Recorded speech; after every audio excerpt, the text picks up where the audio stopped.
Utility की तरफ से मैं मिलिंद शाह आपका तहे दिल से स्वागत करता हूं। I welcome you all friends. As you all know that this is our third session.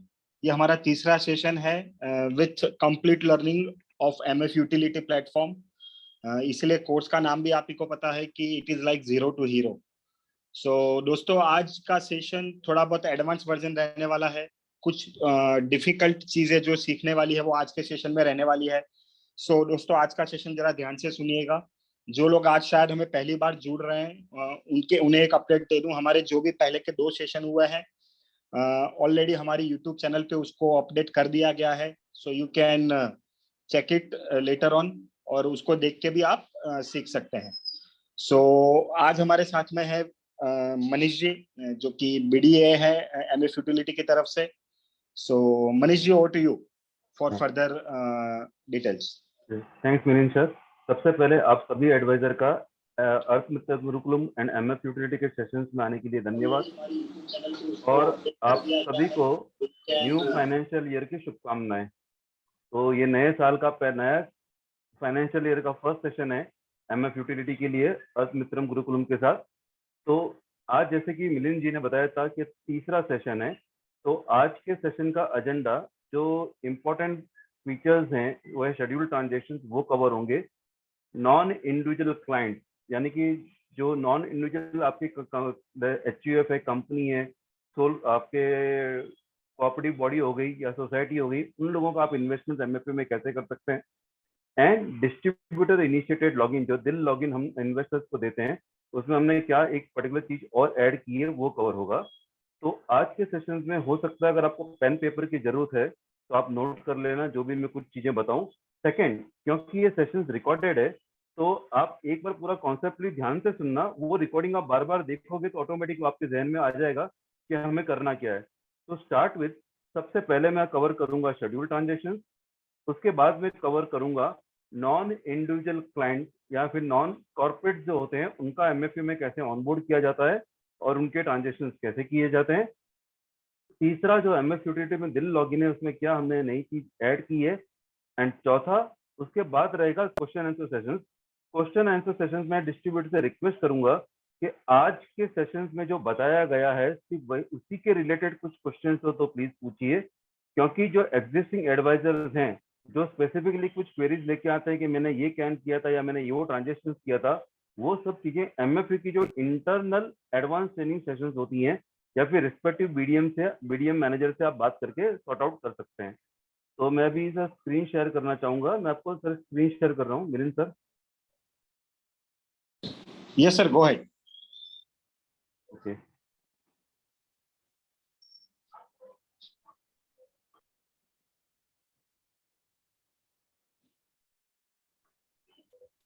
Sir, screen दिख रहा है आपको? Yes sir, it is visible. ठीक है सर। तो सबसे पहले अपन शेड्यूल ट्रांजेक्शन की तरफ चलते हैं। क्वेश्चन आंसर लास्ट में लिए जाएंगे, तो जो भी अगर आपके कुछ क्वेश्चंस हैं तो आप नोट कर लीजिए। एक मिनट सर, आई थिंक कुछ इशू है।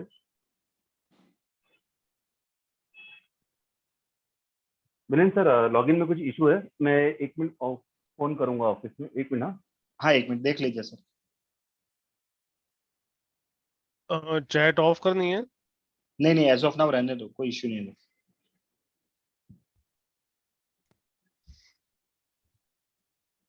Friends, meanwhile Manish ji is coming back.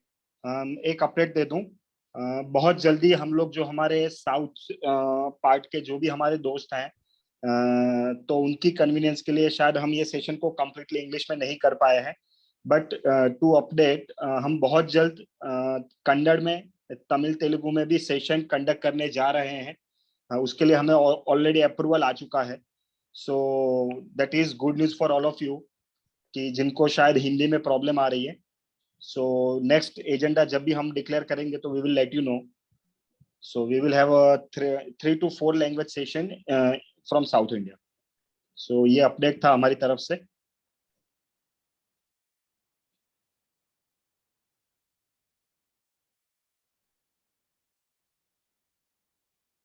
Late Manishi come back.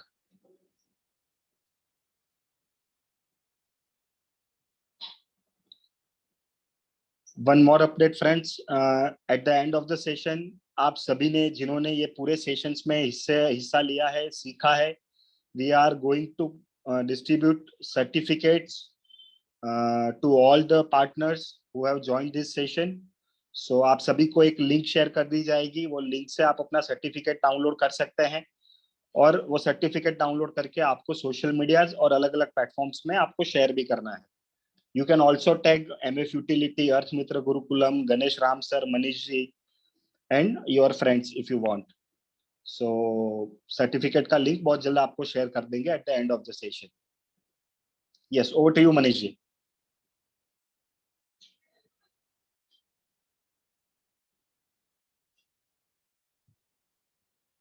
आपकी आवाज नहीं आ रही है Manish ji.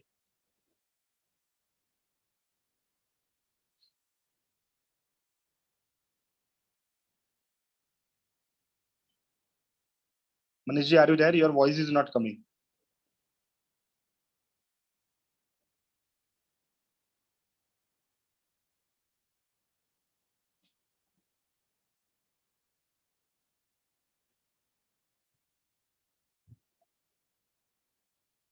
Friends, please stay tuned.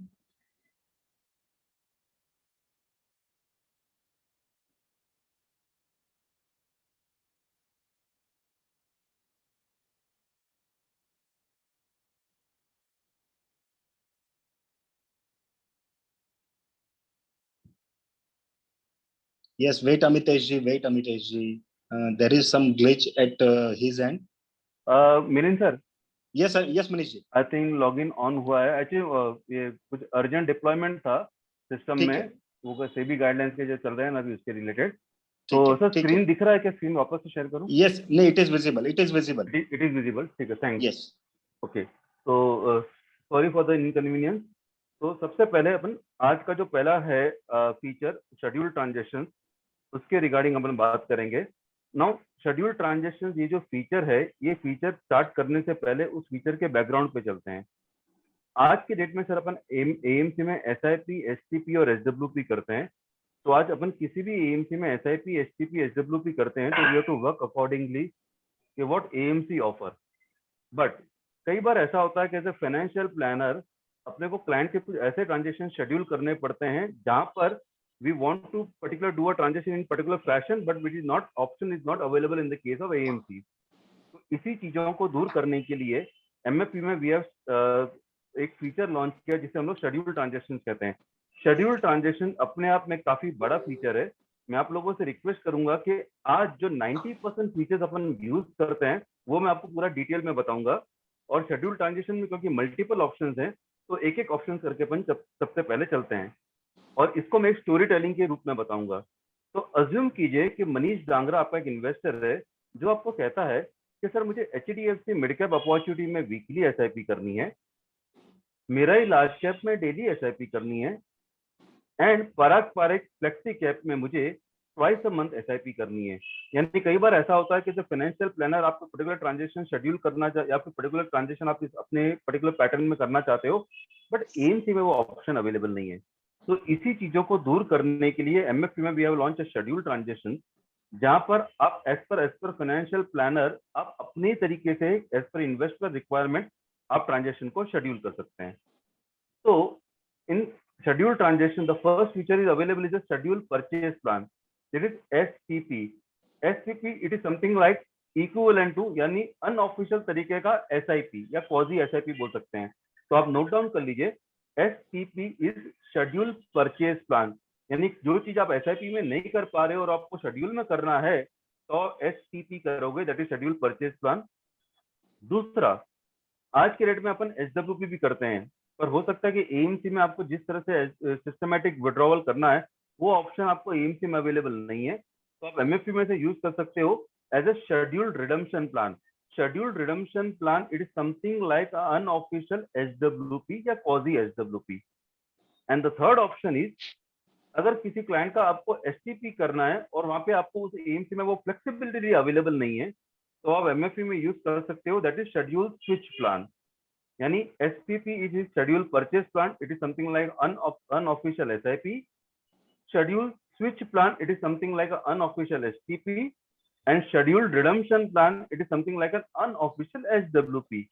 Even though MFU में SIP, STP, SWP अवेलेबल है, पर जैसे कि मैंने आपको कहा कि कई बार अपने को ट्रांजेक्शन एस फैशन में एग्जीक्यूट करना है जो AMC में ऑप्शन अवेलेबल नहीं है।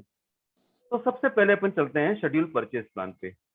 जैसे कि मैंने आपको कहा था कि मनीष ने आपकी मनीष की 3 अलग अलग AMC में SIP करनी है, बट आपको एक अलग तरीके से अपने हिसाब से डिजाइन करना है, और AMC में वो हो सकता है वो ऑप्शन अवेलेबल ना हो। तो आप शेड्यूल परचेज प्लान में जाएंगे, यहाँ पर आप इन्वेस्टर का कैन नंबर मेंशन करेंगे।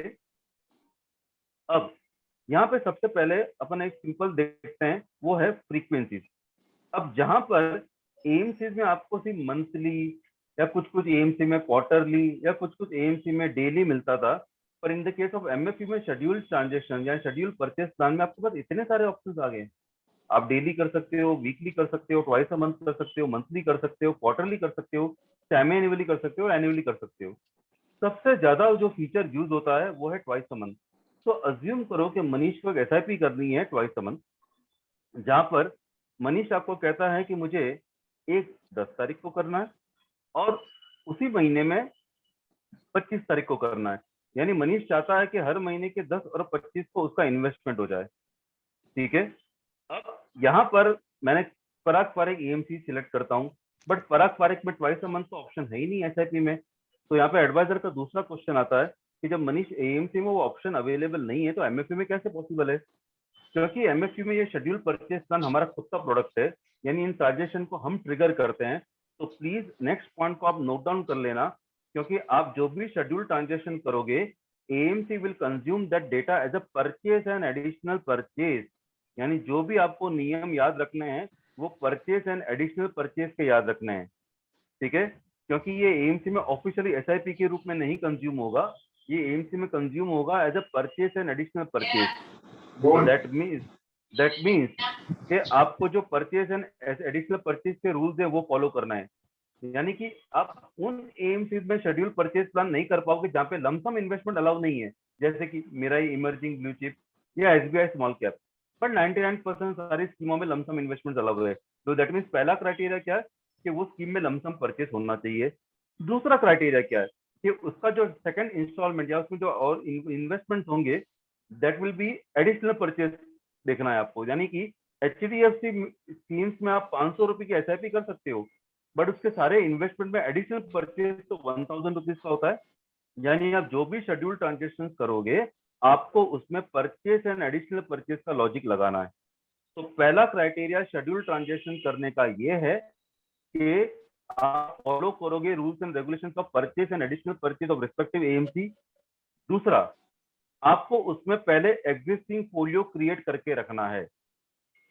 यानी कि जो भी स्कीम में आपको इन्वेस्टमेंट करना है आप पहला एग्जिस्टिंग फोलियो उसमें क्रिएट करोगे। ऐसा मैं क्यों कह रहा हूं? जैसे कि मनीष को HDFC मिड कैप अपॉर्चुनिटी में वीकली SIP करनी है 1000 रुपीज की, but HDFC mid cap opportunity में फर्स्ट इन्वेस्टमेंट तो 5000 रुपीज का है। यानी किसी भी AMC में आप फोलियो क्रिएट करोगे तो उस AMC का जो भी मिनिमम इन्वेस्टमेंट है पहले वो इन्वेस्टमेंट करके फोलियो क्रिएट कर दोगे।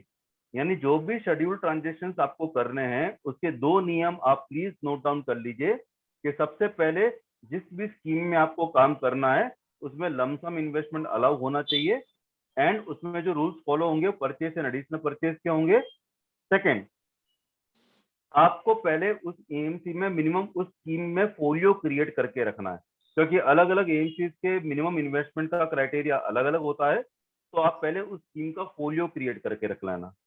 अब जब ये 2 क्राइटेरिया आप सेट कर लेते हो तो यहाँ पर आपने सजेस्ट किया कि मनीष को ट्वाइस अ मंथ करना है, ठीक है, और हर महीने की 10 तारीख को और 25 तारीख को करना है। तो यहाँ पर क्योंकि मनीष का एग्जिस्टिंग फोलियो ऑलरेडी है तो इसमें बेस्ट पार्ट क्या है कि शेड्यूल्ड परचेज प्लान आप कब से शुरू कर सकते हो? अगले दिन से कर सकते हो। अब क्योंकि मैंने 10 तारीख सिलेक्ट किया है कि मुझे एक 10 तारीख चाहिए, तो आप यहाँ पे 10 तारीख सिलेक्ट कर दोगे। यानी इसका सबसे बड़ा एडवांटेज क्या है, क्योंकि ऑलरेडी फोलियो क्रिएटेड है तो आपको शेड्यूल परचेज प्लान यानी हर महीने 2 बार उसके इन्वेस्टमेंट करने उसके लिए 1 महीना वेट नहीं करना पड़ेगा। आप जिस दिन ट्रांजेक्शन करते हो उससे अगले दिन का डेट सिलेक्ट कर सकते हो।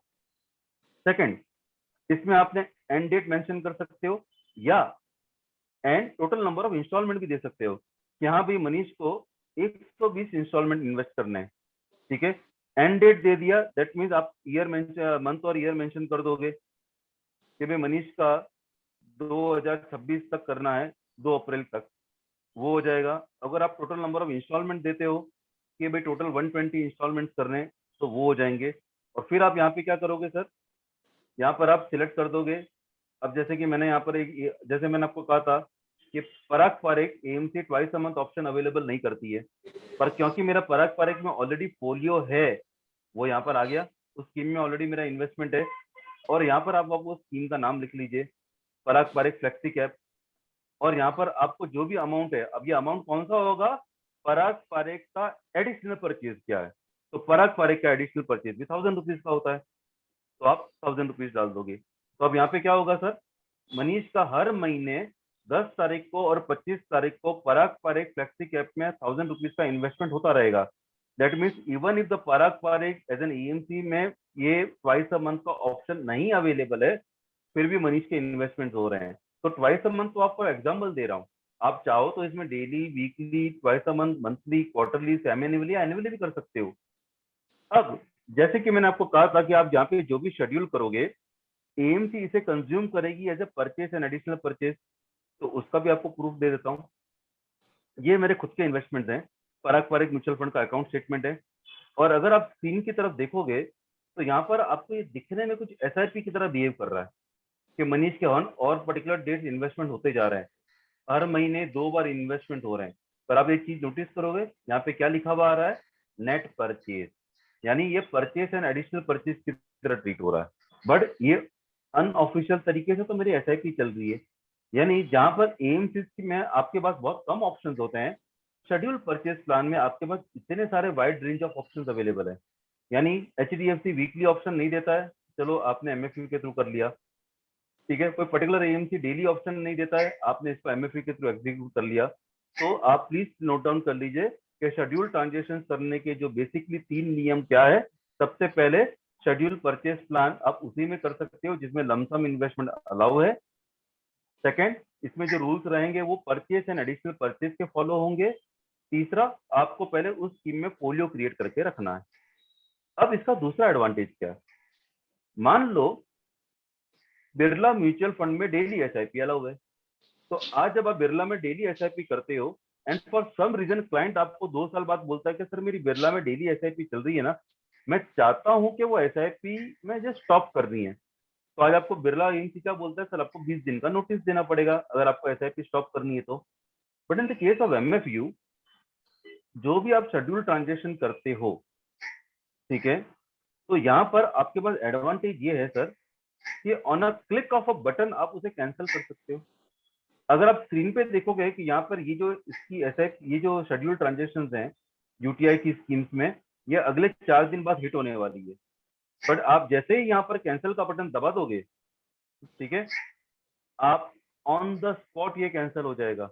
यानी आपको 1 महीना वेट करने की जरूरत नहीं है, जिसकी आपने डेली करी है तो उसको वापस 20 दिन तक इंस्टॉलमेंट कटते जाएंगे, उसके बाद ही आप कैंसिल कर पाओगे, ऐसा बिल्कुल नहीं है। आप ऑन द स्पॉट इसे कैंसिल कर सकते हो। ये सबसे बड़ा एडवांटेज है कि जब आप क्लाइंट बोलता है कि भाई ये अभी इसे स्टॉप करना है, या फिर आपको लगता है कि आपका फाइनेंशियल गोल अचीव हो गया है और अब इसे बंद करना है, तो महीने भर का नोटिस देने की जरूरत नहीं है। आप यहाँ पे कैंसिल का बटन दबा दो, ऑन द स्पॉट कैंसिल हो जाएगा। तो यहाँ पर एडवाइजर का और एक क्वेश्चन आता है कि मनीष, अगर किसी के मैंने शेड्यूल ट्रांजेक्शन कर दिए हैं और वो ट्रांजेक्शन जैसे कि महीने में या वीकली जो भी हो, वो हिट होते जा रहे हैं, और मुझे चेक करना है कि वो उसे कितने कितने यूनिट्स अलॉट हुए हैं, क्या रेट पे अलॉट हुआ है, तो वो मुझे कहाँ पे मालूम पड़ेगा?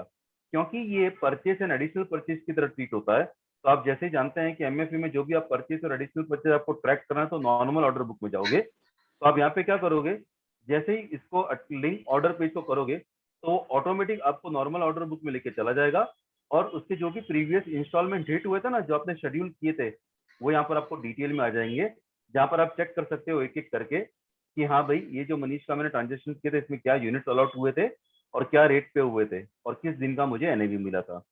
तो शेड्यूल ट्रांजेक्शन का जो सबसे पहला प्रोडक्ट है वो है schedule purchase plan. It is something like unofficial SIP. अब यहाँ पर आपके पास एक और एक ऑप्शन है, कुछ कुछ एएमसीज में टॉपअप की फैसिलिटी है। तो आज के डेट में कौन सी एएमसी कौन से प्लेटफॉर्म पे क्या ऑप्शंस देंगी, it is depend on AMC to AMC. ये बीएससी एनएससी या एमएफयू तय नहीं करती है, ये एएमसी तय करती है।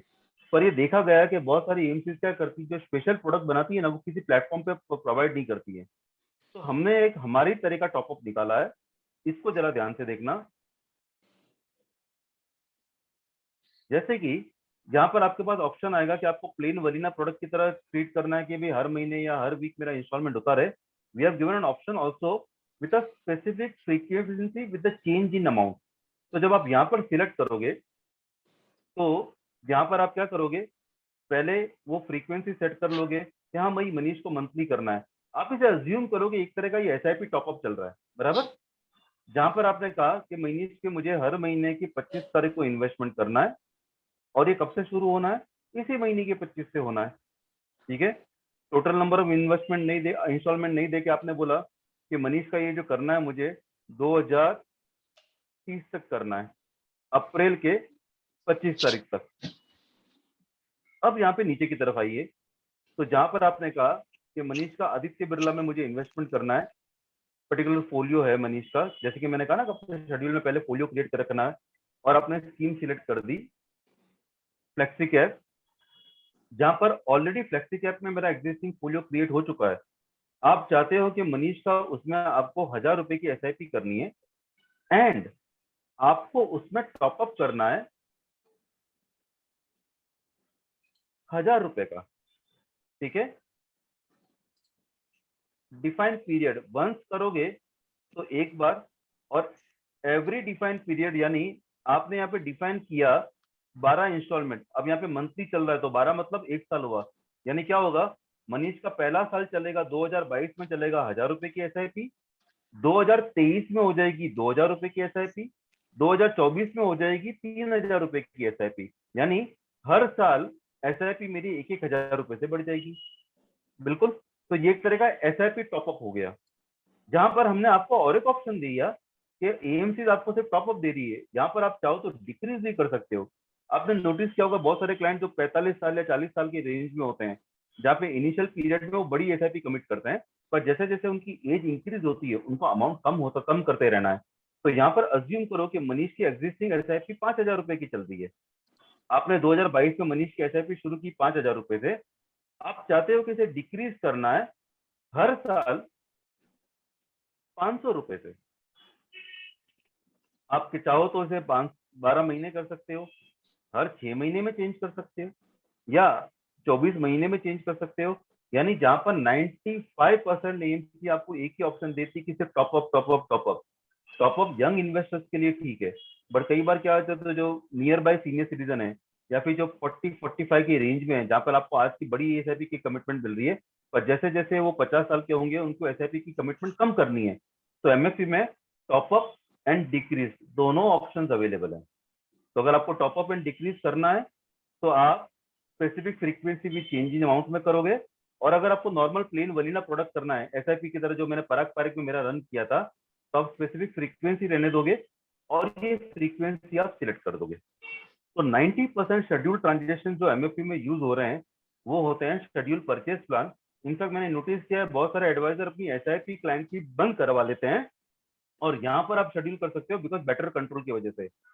यहाँ पर हम लोग और एक ऑप्शन लेके आने वाले एडवाइजर के लिए, लाइव नहीं हुआ है और ये ऑलरेडी यूएट यानी टेस्टिंग मोड में है, वो ये कि अगर आपने मनीष का ट्वाइस अ मंथ शेड्यूल कर दिया है 10 साल के लिए, तो अगर इसमें कुछ चेंजेस करने हैं तो आप उसमें मॉडिफिकेशन भी कर सकते हो।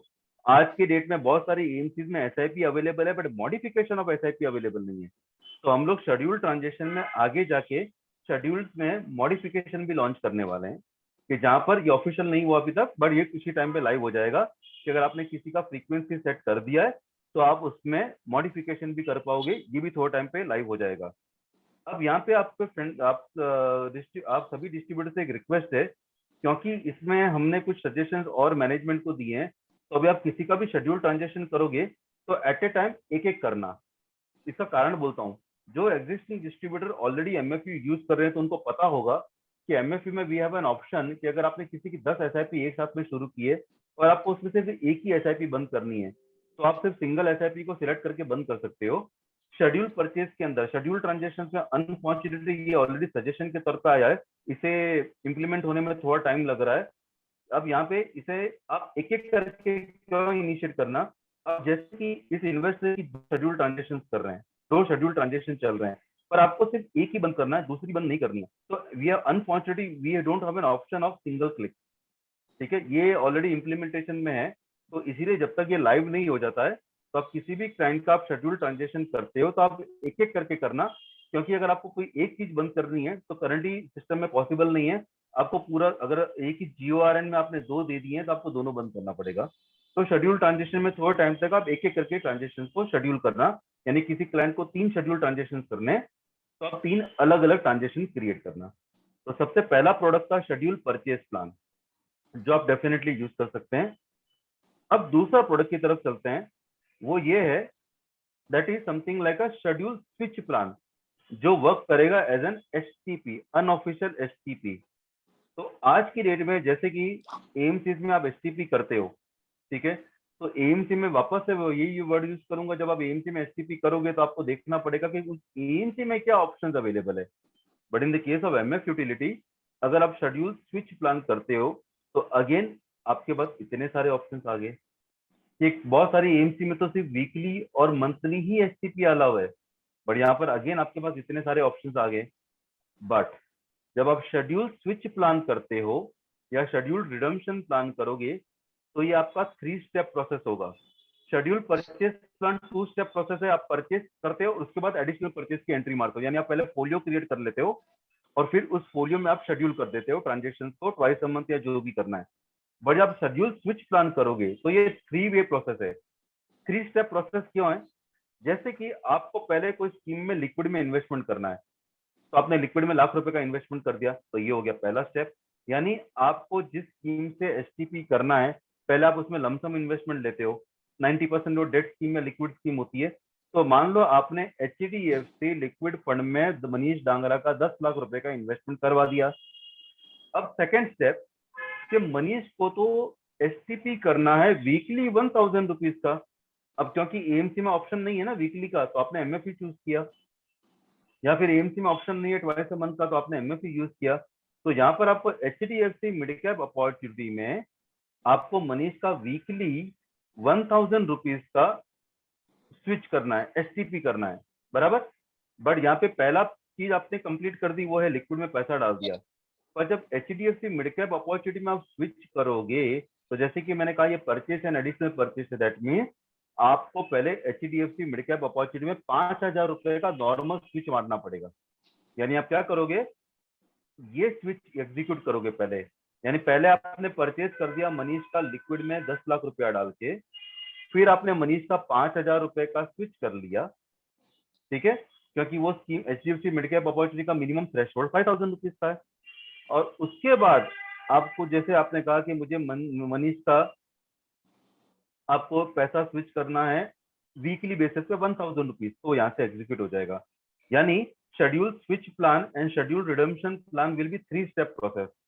The first step will be उस स्कीम का मिनिमम जो भी लिक्विड में पैसा या डेट में पैसा डालना है परचेज करोगे। फिर जिस भी स्कीम में आपको उसमें STP करना है, यानी शेड्यूल स्विच प्लान करना है, तो पहले उस स्कीम का मिनिमम इन्वेस्टमेंट का नॉर्मल स्विच कर लोगे और फिर जहाँ पे आप शेड्यूल ट्रांजेक्शन को एग्जीक्यूट करोगे।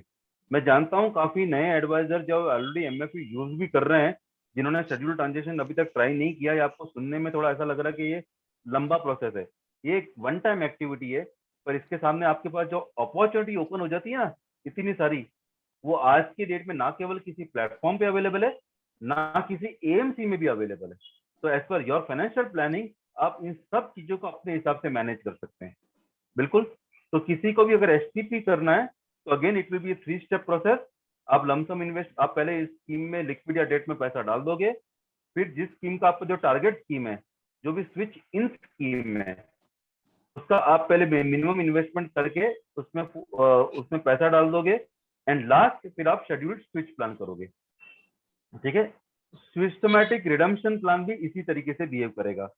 यानी अगर आपको किसी स्कीम में से SWP करना है, ठीक है, तो इसके अगेन ये इसमें ये 2 स्टेप प्रोसेस रहेगा। आपने लिक्विड या डेट में पैसा डाल दिया, और आपको पैसा विड्रॉ करना है तो इतनी सारी फ्रीक्वेंसी आपके पास अवेलेबल है, daily, weekly, twice a month, monthly, quarterly, semi annually तरीके से बिहेव करेगा।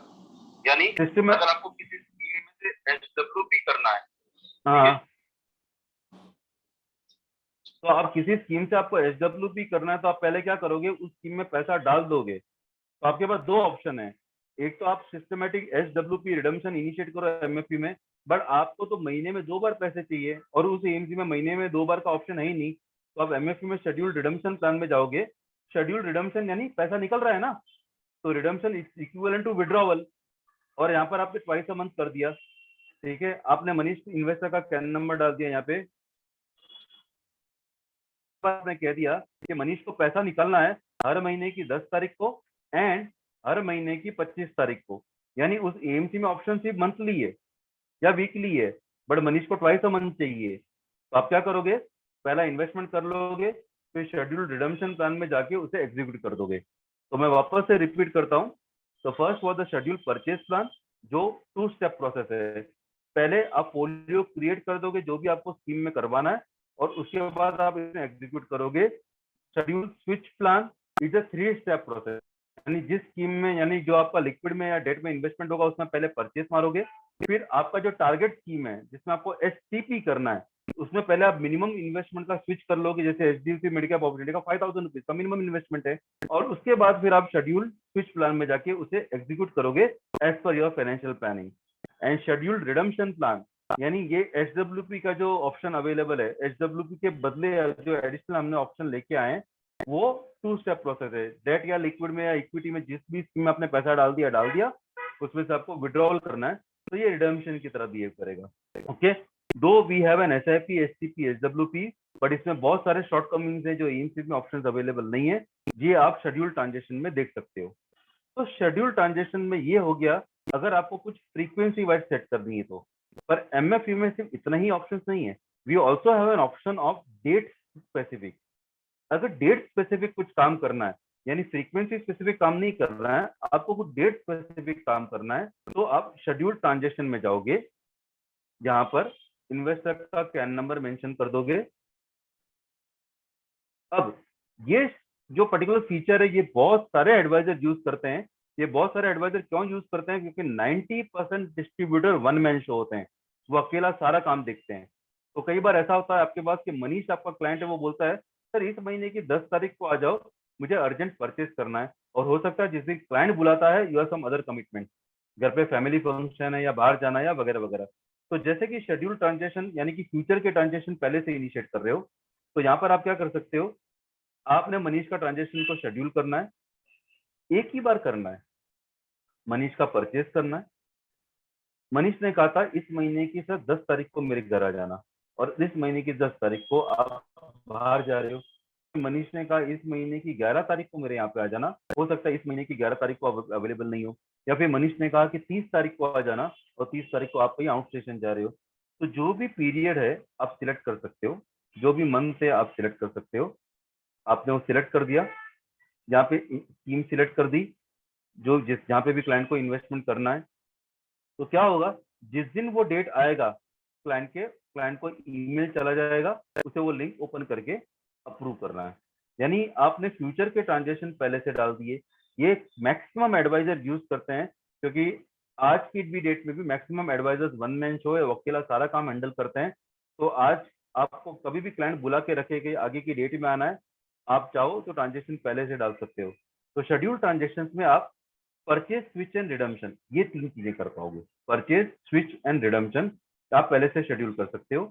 अब इसका दूसरा ऑप्शन भी है कि मनीष आपको कहता है कि सर मुझे एक बार नहीं करना है, 2-3 अलग अलग डेट में करनी है। मुझे एक बार करना है इस महीने के 11 तारीख को, हो सकता है आप अवेलेबल नहीं है। फिर मनीष कहता है कि इस महीने की 13 तारीख को भी करना है, हो सकता है वहां पे भी अवेलेबल नहीं है। और इस महीने की 16 तारीख को भी करना है, हो सकता है आप उस दिन भी अवेलेबल नहीं हो, क्योंकि आप ये पूरे वीक के लिए छुट्टियों पे जा रहे हो। अब जैसे नेक्स्ट वीक 4 दिन की छुट्टी आ रही है, और क्लाइंट ने बोला कि ट्रांजेक्शन डाल के रखना है, तो आपने क्या किया, पहले डेट सिलेक्ट कर दोगे। तो जिस दिन वो डेट आएंगे क्लाइंट के ट्रांजेक्शन, क्लाइंट को लिंक चला जाएगा, क्लाइंट अप्रूव करेगा।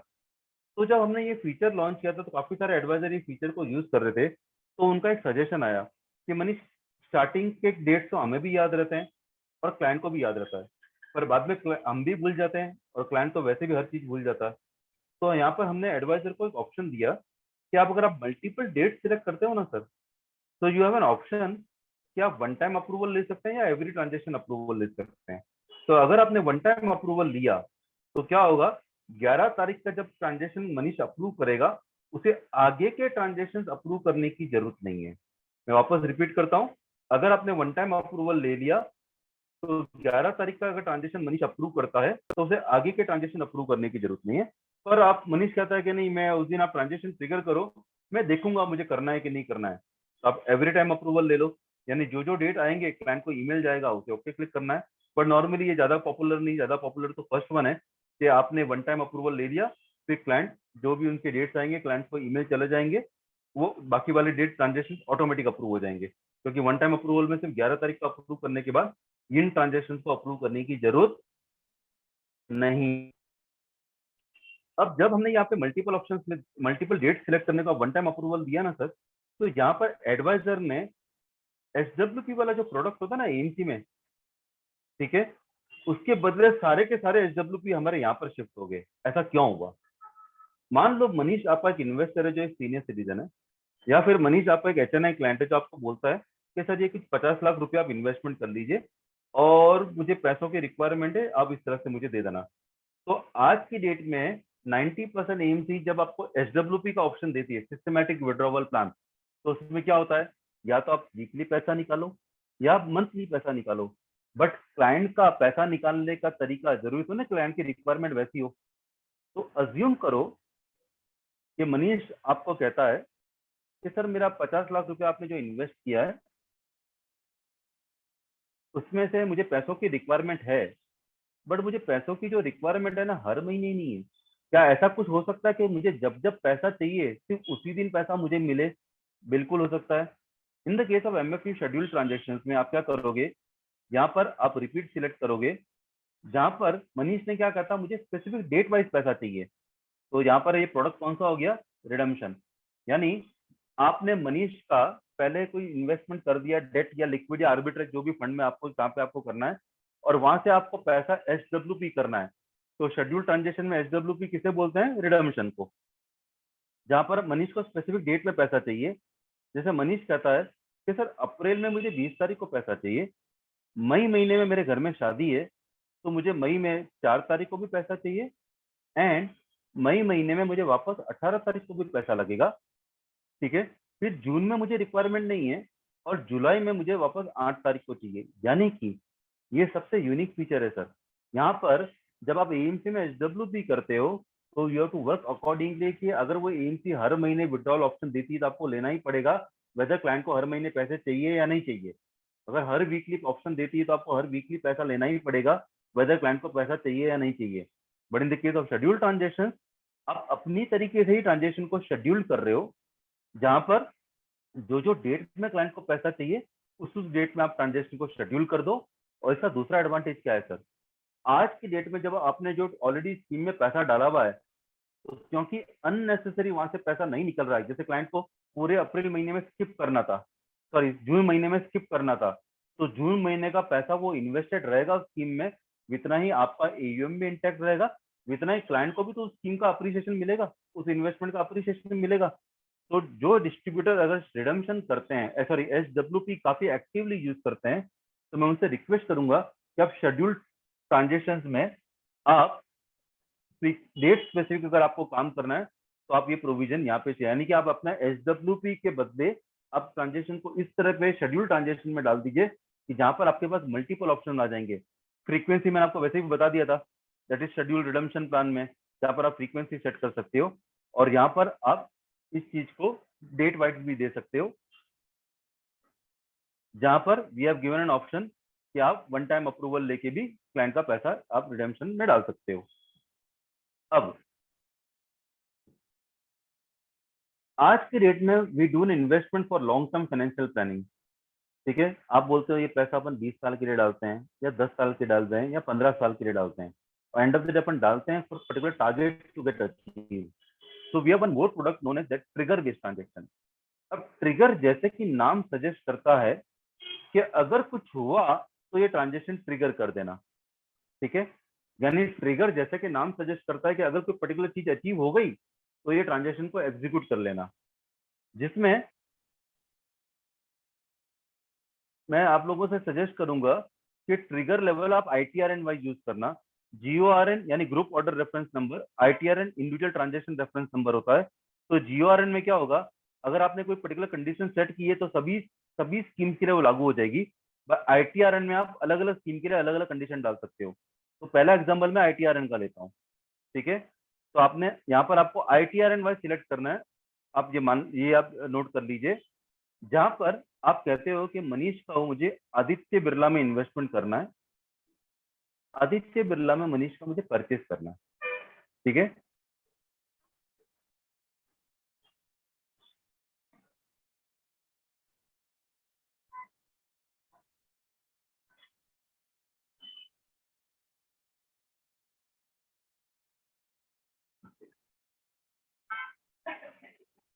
आदित्य बिरला में क्लाइंट का आपको इन्वेस्टमेंट करना है, फ्लेक्सी कैप में कितने का इन्वेस्टमेंट करना है, 1 लाख रुपए का इन्वेस्टमेंट करना है। अब यहां पर ध्यान देना, अगर सेंसेक्स जो आज 59,610 है, अगर सेंसेक्स 58,000 पे चला गया तो मनीष का 1 लाख रुपया इस स्कीम में डाल देना। अगर निफ्टी जो आज 17,807 है, अगर 17,000 पे चला गया तो मनीष का इसमें परचेस कर लेना। अगर NAV जो आज के रेट में 1,557 है, अगर NAV 1,000 रुपए पे चली गई उस स्कीम की तो ये मनीष का इन्वेस्टमेंट कर लेना। दैट मीन्स आप NAV ग्रेटर देन और less than, Nifty greater than और less than, Sensex greater than and less than, आप यहाँ पर परचेज, स्विच एंड रिडम्पशन तीनों चीजें ट्रिगर कर सकते हो।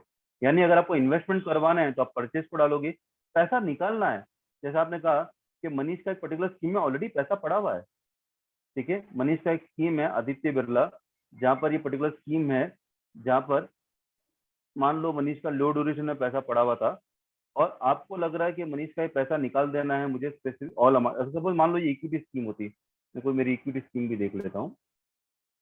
आपने कहा कि मनीष का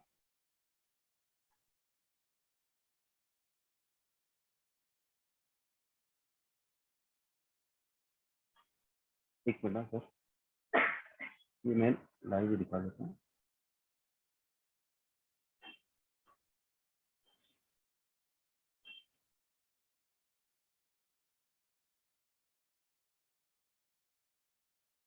मान लीजिए आप कहते हो कि मनीष का DSP फ्लेक्सी कैप में इन्वेस्टमेंट पड़ा है एंड स्पेसिफिक अमाउंट निकालना है। कितना निकालना है? मान लो मनीष कहता है कि सर एक काम किए 10,000 निकाल देना। अगर सेंसेक्स जो आज 59,000 पे है, जैसे ही अगर सेंसेक्स 64,000 चला गया तो मेरा ये स्कीम से इतना पैसा निकाल देना। यानी आप परचेज, स्विच और रिडम्पशन इन तीनों ट्रांजेक्शन को अपने हिसाब से शेड्यूल कर पाओगे विथ ये कॉम्बिनेशन में, ठीक है। तो यहाँ पर भी एडवाइजर सोच रहे होंगे आप लोग कि ये कब होगा, जब क्या काउंट होगा, इंट्राडे काउंट होगा या क्लोजिंग काउंट होगा। तो आप यहाँ पे जो भी ट्रांजेक्शन शेड्यूल करोगे सर, ये T+1 पे जाएगा। T+1 पे क्यों जाएगा? क्योंकि मार्केट का कट ऑफ है 3:30 बजे का, बट म्यूचुअल फंड का कट ऑफ तो 3 बजे का है। तो यानी आप जो भी ट्रांजेक्शन को शेड्यूल करोगे ट्रिगर बेस लेवल पे, ये T+1 पे ही एग्जीक्यूट होगा। तो अगले दिन हो सकता है कि मार्केट ऊपर नीचे और हो जाए, तो यानी वो अगला दिन ही काउंट होने वाला है। पर जैसे कि मैंने आपको बताया, ये इंट्राडे की तरह से प्लीज ट्रीट मत करो, ये लॉन्ग टर्म फाइनेंशियल प्लानिंग के हिसाब से। तो आप अगर मान लो मार्केट 59,610 इंट्राडे क्लोज हुआ, मैं कंसिडर नहीं करूंगा। क्लोजिंग 59,610 यानी सॉरी क्लोजिंग 64,000 पे जब होगा तो उसके लिए दिन अगले दिन मैं ट्रांजेक्शन को ट्रिगर करूंगा, पर उससे अगले दिन मार्केट 500 पॉइंट गिर गया तो उसको उस हिसाब से वो एनएवी मिलेगी। तो दैट मीन्स आप इसे शॉर्ट टर्म में प्लान मत करना, जो लॉन्ग टर्म ट्रांजेक्शन अपन प्लान करते हैं उसमें आप डालिए। तो उसके अगले दिन मार्केट अगर 300 500 400 पॉइंट ऊपर नीचे हो जाता है तो इतना मैटर नहीं करता, क्योंकि ये T+1 की तरह बिहेव करेगा। जो भी आप ट्रांजेक्शन डालोगे ये T+1 में जाएगा। तो यहाँ पर आप एक कंडीशन दे सकते हैं on the basis of this. यहाँ पर हमने आपको और एक ऑप्शन दिया कि आप चाहो तो इस कंडीशन पे और एक कंडीशन लगा सकते हो कि मार्केट 64,000 पे जाएगा तब ये पैसा निकाल देना। बट अगर 64,000 2022 सितंबर 1 तारीख से पहले हुआ तो दैट मीन्स आप बुलिश हो मार्केट पे कि मार्केट 64,000 जाएगा, बट आपको लग रहा है कि अगर ये रेंज के अंदर चला गया तो ही निकालना पैसा। तो अब यहाँ पर क्या होगा, अगर ये रेंज के अंदर तक मार्केट 64,000 क्रॉस नहीं करता है तो आपका ये ट्रांजेक्शन ट्रिगर नहीं होगा। ये जो एंड डेट रेंज है ये कंपलसरी नहीं है, आप चाहो तो सिर्फ एक कंडीशन रख सकते हो। यहाँ पे हमने ऑप्शन दिया है कि आप कंडीशन पे कंडीशन दे सकते हो। तो आपने अगर यहाँ पे कह दिया कि मार्केट 64,000 हो जाना चाहिए, अगर मई 12 तक हुआ 64,000 क्लोज हुआ तो ये ट्रिगर करना, अदरवाइज मत करना। तो ये भी आपके पास एक ऑप्शन अवेलेबल है। तो ये जो मैंने आपको प्रोडक्ट्स बताए हैं शेड्यूल ट्रांजेक्शंस में, यहाँ पे मल्टीपल ऑप्शंस अवेलेबल है। मैं जानता हूँ इसमें ये एक फीचर ऐसा फीचर है जिसमें बहुत सारे फीचर्स हैं, तो आप इसकी जो रिकॉर्डिंग मिलेगी इसे बार बार 1 या 2 बार देखना। बट सबसे कॉमन जो यूज होता है मैं आपको उस पर लेके चलता हूँ, वो यही है कि सबसे जो कॉमनली यूज होने वाले हैं वो फीचर है वो वंस होता है कि on a particular date client आपको बुलाता है, ठीक है, और उस दिन आप बिजी हो तो आप ट्रांजेक्शन डाल सकते हो, या फिर क्लाइंट को ट्रांजेक्शन रिपीट करना है, on a particular date repeat करना है तो आप पर्टिकुलर डेट वाइज कर सकते हो, ठीक है।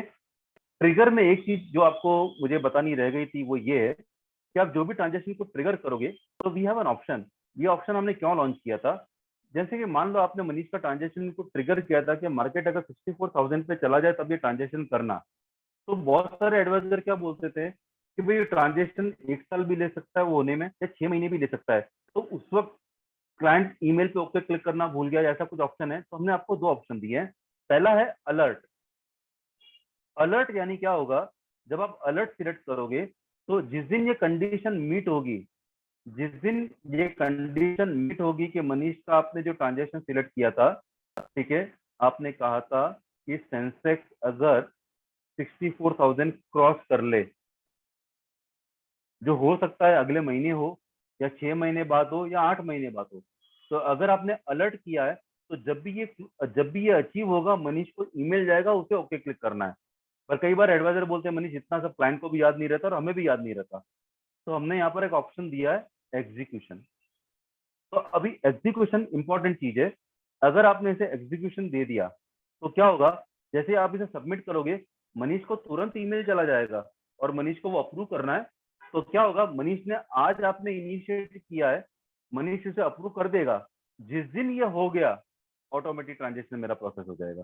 दैट मीन्स उस दिन क्लाइंट को अलर्ट वलर्ट कुछ नहीं जाएगा, अगले दिन सीधा ये ट्रांजेक्शन एग्जीक्यूट हो जाएगा, ठीक है।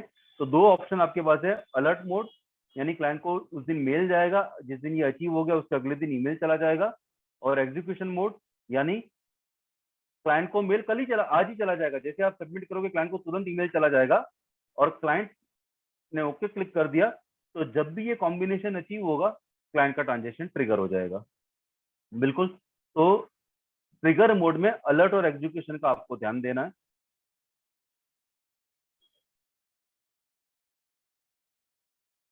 अब मान लीजिए मनीष का आपने ट्रांजेक्शन ट्रिगर किया था, ये देखिए मैं यहाँ पे मैंने खुद का एक ट्रांजेक्शन पहले से ट्रिगर करके रखा है। क्या ट्रिगर किया था मैं आपको दिखा देता हूँ। मनीष का ट्रांजेक्शन ट्रिगर हुआ था कि मनीष का ये पर्टिकुलर स्कीम में इन्वेस्टमेंट कर लेना, अगर एनएवी इतने से कम हो गई तो, बराबर, एनएवी अगर 100 रुपए से कम हो गई तो मनीष का 1000 रुपया पर्टिकुलर स्कीम में इन्वेस्ट कर लेना, और मनीष ने इसे अप्रूव भी कर दिया था। बट यहाँ पर हमने फिर भी आपको एक ऑप्शन दिया है, भले मनीष ने अप्रूव कर दिया है but for some reason Manish चाहता है कि काम कर, अपन ने वो जो चीजें की थी उसको कैंसिल कर दे, तो कैंसिलेशन का ऑप्शन अवेलेबल है।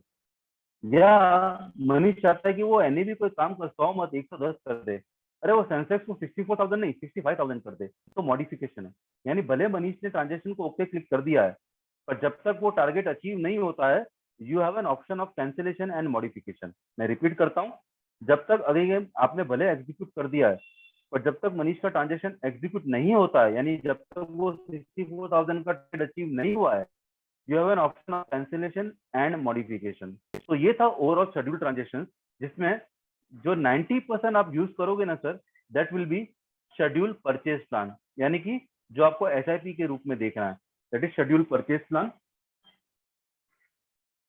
जिसमें आपको 3 चीजों का याद रखना है। पहला, लमसम परचेज, यानी उसी स्कीम में आप इन्वेस्टमेंट करवा सकते हो जिसने लमसम परचेज अलाउ है। सेकेंड, फोलियो ऑलरेडी क्रिएट करके रखना है, यानी मिनिमम इन्वेस्टमेंट का फोलियो क्रिएट कर रखना है। तीसरा, इसमें rules and regulation additional purchase के काम आएंगे, यानी कुछ कुछ एएमसी में 500 रुपए की एसआईपी अलाउ है, और उसका एडिशनल परचेज 1000 रुपीज का होता है। तो इन 3 चीजों को आपको याद रखना है शेड्यूल परचेज प्लान में। शेड्यूल स्विच प्लान में it will be 3 step process. जिस स्कीम में आपको पैसा डालना है पहले कर दोगे, फिर टारगेट स्कीम में पहले मिनिमम इन्वेस्टमेंट का स्विच कर लोगे, और फिर आप जाके उसमें शेड्यूल स्विच प्लान करोगे। और जो लास्ट में जो 90% एडवाइजर यूज करते हैं, वो डेट स्पेसिफिक ट्रांजेक्शन, यानी जिस दिन क्लाइंट बुलाता है ऑन अ पर्टिकुलर डेट आपको ट्रांजेक्शन करना है, पर्टिकुलर डेट आप ट्रांजेक्शन टिकट कर सकते हो। ये काफी ज्यादा एडवाइजर यूज करते हैं, बिकॉज जैसे कि मैंने कहा कि maximum advisor one man show है, वो अकेला सारा काम देखते हैं। तो यहाँ पर आप पर्टिकुलर डेट को ट्रांजेक्शन डाल के रख सकते हो, जिस दिन वो डेट आएगा क्लाइंट का ट्रांजेक्शन हो जाएगा। अब जलगांव के मेरे एक एडवाइजर है जो काफी एक्टिवली एमएफ यूटिलिटी में शेड्यूल ट्रांजेक्शन यूज करते हैं। अब उसमें एडवांटेज क्या है सर उनको, जब मैंने उनको कहा ना कि सर क्या कारण है कि आप अपनी एसआईपी को शेड्यूल ट्रांजेक्शन में स्विच कर ले हो, उसमें सबसे बड़ा एडवांटेज ये है कि जब आप किसी एडवाइजर का शेड्यूल ट्रांजेक्शन करते हो ना सर, तो उसमें रिमार्क्स में आप नोट्स बना सकते हो। आज इसका बैकग्राउंड स्टार्ट करता हूँ। जब अपन एसआईपी क्लाइंट को सजेस्ट करते हैं कि सर ये 5 साल की एसआईपी करते हैं या आपके ये पर्टिकुलर नीड के लिए आपको घूमने जाना है, तो अपन एक काम करते हैं, ये 5 साल की एसआईपी करते हैं। सर ये एजुकेशन है बच्चों के लिए, तो अपन इसमें 15 साल की एसआईपी करते हैं। सर ये आपका मैरिज के काम आएगा, तो अपन इसमें 20 साल की एसआईपी करते हैं। तो क्लाइंट उस वक्त हाँ बोल देता है और अपन एसआईपी करवाते हैं। और हर 4-5 या 2-3 साल में आपने देखा होगा क्लाइंट आपको वापस अप्रोच करता है, यार तूने वो मेरी एसआईपी शुरू की थी ना, एक काम करते हुए वो रहने देते हैं। यानी क्या होता है, शुरुआत में क्लाइंट काफी एंथुसियास्टिक होता है, तो आपको हर चीज करने के लिए बोलता है, और धीरे धीरे वो चीजों को स्टॉप करवाता है।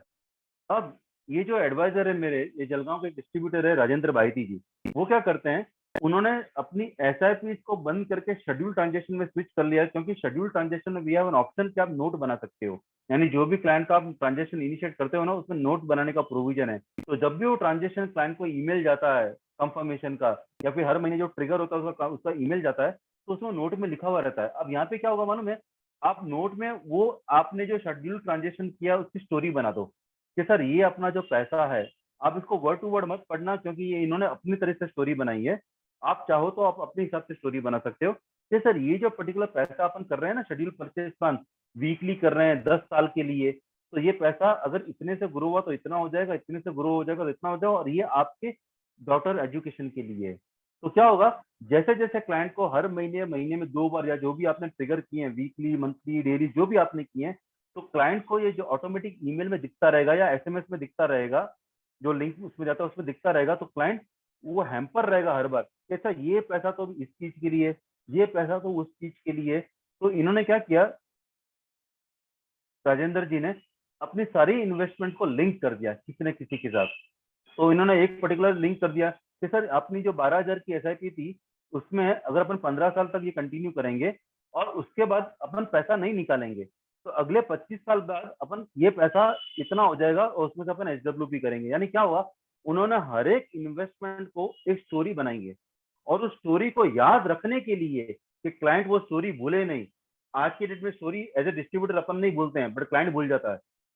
ठीक है, कि मिलिंद भाई ने मुझे एसआईपी सजेस्ट की थी 20 साल के लिए, 5 साल तक बराबर चली, और एज ए इन्वेस्टर अब मेरा हौसला टूट गया, काम करो मिलिंद भाई ये एसआईपी बंद करते हैं, अपन और कुछ करते हैं। यानी क्लाइंट डाइवर्ट हो जाता है अपने गोल से। तो यहाँ पर आप उस क्लाइंट को गोल को क्या करो, नोट बना दो तो क्लाइंट को बार बार हैम्पर होगा, हर ट्रांजेक्शन जब भी वो हिट होगा और क्लाइंट को जब ईमेल जाएगा तो उसे याद रहेगा अरे ये इन्वेस्टमेंट तो मैं इससे लिंक है। अब जैसे ये उन्होंने बहुत अच्छी चीज बनाई कि जस्ट 15 साल पे करो और 25 साल के बाद आपको ये सब मिलेगा। अगर ये चीजें बराबर चली तो 10% तक ग्रो हुआ आपका पैसा तो इतना मिलेगा, 12% से हुआ तो इतना मिलेगा, 15% से हुआ तो इतना मिलेगा। यानी क्या होगा, क्लाइंट ये हैम्पर रहेगा हर महीने, हर जो ट्रांजेक्शन ट्रिगर होता है कि हाँ ये मेरा पैसा इस चीज के लिए बनाया है। यानी क्लाइंट अपने गोल से नहीं भटकेगा जो आपने और उसने कॉमनली म्यूचुअली डिसाइड किया। तो शेड्यूल ट्रांजेक्शन में एडवांटेज है, आप नोट्स बना सकते हैं ट्रांजेक्शन शेड्यूल करते वक्त। तो उस चीज में क्या रहेगा, जो भी ट्रांजेक्शन हिंट होंगे वो उस हिसाब से चलता रहेगा। तो ये था शेड्यूल ट्रांजेक्शन। शेड्यूल ट्रांजेक्शन में आप लोगों से रिक्वेस्ट करूंगा कि आप जो भी शेड्यूल ट्रांजेक्शन करोगे प्लीज उसको सिंगल सिंगल, यानी कि मनीष को 3 एसएसपी करना है। ठीक है, मैं वापस से रिपीट कर रहा हूँ, अगर मनीष को 3 शेड्यूल परचेज प्लान करना है तो एमएफपी में जैसा आप एसआईपी करते हो एक साथ में 5 डाल सकते हो और एक को बंद कर सकते हो। इसमें भी हम लोग कर रहे हैं बट करेंटली हुआ नहीं है। तो आप क्या करना, अगर मनीष को 3 एसएसपी करना है तो 3 अलग अलग ट्रांजेक्शन डालना, कि अगर आगे जाके कुछ एक को क्लोज करनी है तो एक क्लोज हो सकती है। ठीक है, यानी जो एग्जिस्टिंग एडवाइजर एमएफयू यूज करते हैं तो उनको आईटीआर इनवाइट इंडिविजुअल ट्रांजेक्शन आप इनिशिएट करना अलग अलग। अब सेकंड चीज पे आते हैं, जो आज का सेकंड एजेंडा है वो है non individual client. Non individual client का ट्रांजेक्शन आज के डेट में आप नोटिस करोगे सबसे कम वो क्लाइंट डिस्ट्रीब्यूटर के पास है। वो क्यों? क्योंकि डिस्ट्रीब्यूटर्स के पास आज की डेट में वो बैंडविड्थ नहीं है कि इतने सारे अकाउंट ओपनिंग फॉर्म अलग अलग एमसी के कॉर्पोरेट के करें। डिस्ट्रीब्यूटर के पास वो बैंडविड्थ नहीं है कि कुछ सिस्टम बनाए जहां पर उनका ऑनलाइन ट्रांजेक्शन कर सकें। तो आज एमएफ यूटिलिटी एक वन ऑफ द ऐसा प्लेटफॉर्म है जहां पर नॉन इंडिविजुअल क्लाइंट का भी आप स्मूथली ट्रांजेक्शन कर सकते हो। इनफैक्ट एमएफयू में there are more than 10,000 clients, non individual clients जिनको डिस्ट्रीब्यूटर उनका ट्रांजेक्शन करते हैं। तो non individual client currently non individual का ऑनलाइन कैन अवेलेबल नहीं है। तो नॉन इंडिविजुअल के लिए आपको क्या करना होगा सर, सबसे पहले आप एमएफयू की वेबसाइट पे फॉर्म सेक्शन में कैन रजिस्ट्रेशन सेक्शन में जाओगे और वहां पर नॉन इंडिविजुअल फॉर्म को क्लिक करोगे तो वो फॉर्म दिखने में कुछ ऐसा दिखेगा। 90% के बाद जो नॉन इंडिविजुअल क्लाइंट होते हैं उसमें मैक्सिमम तो एचयूएफ होता है। तो मैं स्टार्ट करूंगा एचयूएफ से, जो सबसे सिंपल होता है। एचयूएफ का अगर आपको करना है तो आप अपना एआरएन यूएन डालोगे, यहाँ पर एंटिटी का नाम डालोगे, डेट ऑफ कमेंसमेंट, यहाँ पे पैन नंबर एचयूएफ का आएगा और फिर यहाँ पर आप वो टिक कर दोगे। प्राइवेट लिमिटेड है, चैरिटेबल ट्रस्ट है, एचयूएफ है, जो भी है आप यहाँ पर टिक कर दोगे। फिर यहाँ पर contact detail, contact person name, तो यहाँ पर इन द केस ऑफ एचयूएफ कर्ता का नाम आएगा। यहाँ पर पैन नंबर कर्ता का आया, डेजिग्नेशन हुआ कर्ता और जो भी उसका कम्युनिकेशन है, ईमेल आईडी, मोबाइल नंबर है, यहाँ पर मेंशन कर दोगे। ठीक है, अभी आएंगे पेज नंबर ये सेकंड, जहाँ पर आप बैंक अकाउंट डिटेल आपको फिल करनी है। अगर उनके 2 बैंक है, 3 बैंक है, जो भी जितने भी बैंक है आप लिंक कर सकते हो। और ये तीसरा पेज, ये सबसे इंपॉर्टेंट पेज है बिकॉज मैक्सिमम डिटेल्स यहाँ पे भरनी होती है और यहाँ पे सबसे ज्यादा मिस्टेक होती है। तो in case of non individual can आप यहाँ पे पार्टी का पैन नंबर डालोगे, एंटिटी का नाम मेंशन करोगे, ये एडिशनल केवाईसी 1 to 7 सारा टिक करोगे। अब इन the case of non individual आपको इनकम और नेटवर्क दोनों बताना पड़ता है। In the case of individual आप सिर्फ इनकम बताते हो या नेटवर्क बताते हो, but in the case of non individual आपको इनकम और नेटवर्क दोनों बताना है, नेटवर्क कोई भी 1 साल पहले के अंदर तक का। ठीक है, तो 1 to 7 ये कंपलसरी है। फिर ये फटका डिटेल आप फिल कर दोगे। उसके बाद important part, in case of HUF 90% of HUF create होता है टैक्स बचाने के हिसाब से। तो आप क्या करोगे, is the entity passive benefit tick कर दोगे। ठीक है, आप ध्यान से सुनना क्योंकि ये कुछ कुछ एमसी में कंपलसरी नहीं है। तो यहाँ पर जब आप एमसी का फॉर्म भरते हो तो हो सकता है आप ये चीज स्किप कर दो और एमसी में चल जाएगा। बट जैसे कि कहा कि एमएफयू कंबाइन 40 एमसी का है, तो जो कॉमन रूल्स है मुझे फॉलो करने पड़ेंगे। तो in case of non individual client is the entity passive NFE यहाँ पर आपको टिक करना है। और जो भी उसका नेचर ऑफ बिजनेस है, अब नेचर ऑफ बिजनेस एचयूएफ नहीं हो सकता, ट्रेडिंग है, मैन्युफैक्चरिंग है, तो जो भी उसका नेचर ऑफ बिजनेस है वो मेंशन करोगे। ठीक है, in the case of HUF it's entity passive NFE पे टिक कर दिया, नेचर ऑफ बिजनेस मेंशन कर दिया। फिर ये फोर्थ पेज हुआ यूबीओ, जहां पर कर्ता का डिटेल देना या को पार्टनर किसी का भी डिटेल देना, कोई 1 देता है, कोई 2 देता है, कोई 3 देता है, तो जो भी जिनका भी आपको डिटेल देना है उनका यहाँ सारा डिटेल फिल कर दोगे। उनका पैन नंबर, यूबीओ कोड जो टर्म्स एंड कंडीशन की पेजेस में वहां पर आप रेफर करना, नाम कोड वहां से निकाल देना, फिर अगर 1 से ज्यादा है तो परसेंटेज, और ये यहाँ पे ये सारे कॉलम्स भरने हैं। तो ये जो इंडिविजुअल बंदा जिसका आप नाम दे रहे हो उसकी सारी इंफॉर्मेशन रहेगी। पैन नंबर आप यहाँ पे भी देते हो और टैक्स आईडी नंबर में वापस से पैन नंबर देना है और टैक्स आईडी टाइप यानी पैन कार्ड लिखोगे यहाँ पर, बराबर। ये आपने फिल कर दिया और साइन और स्टैंप ले लिए।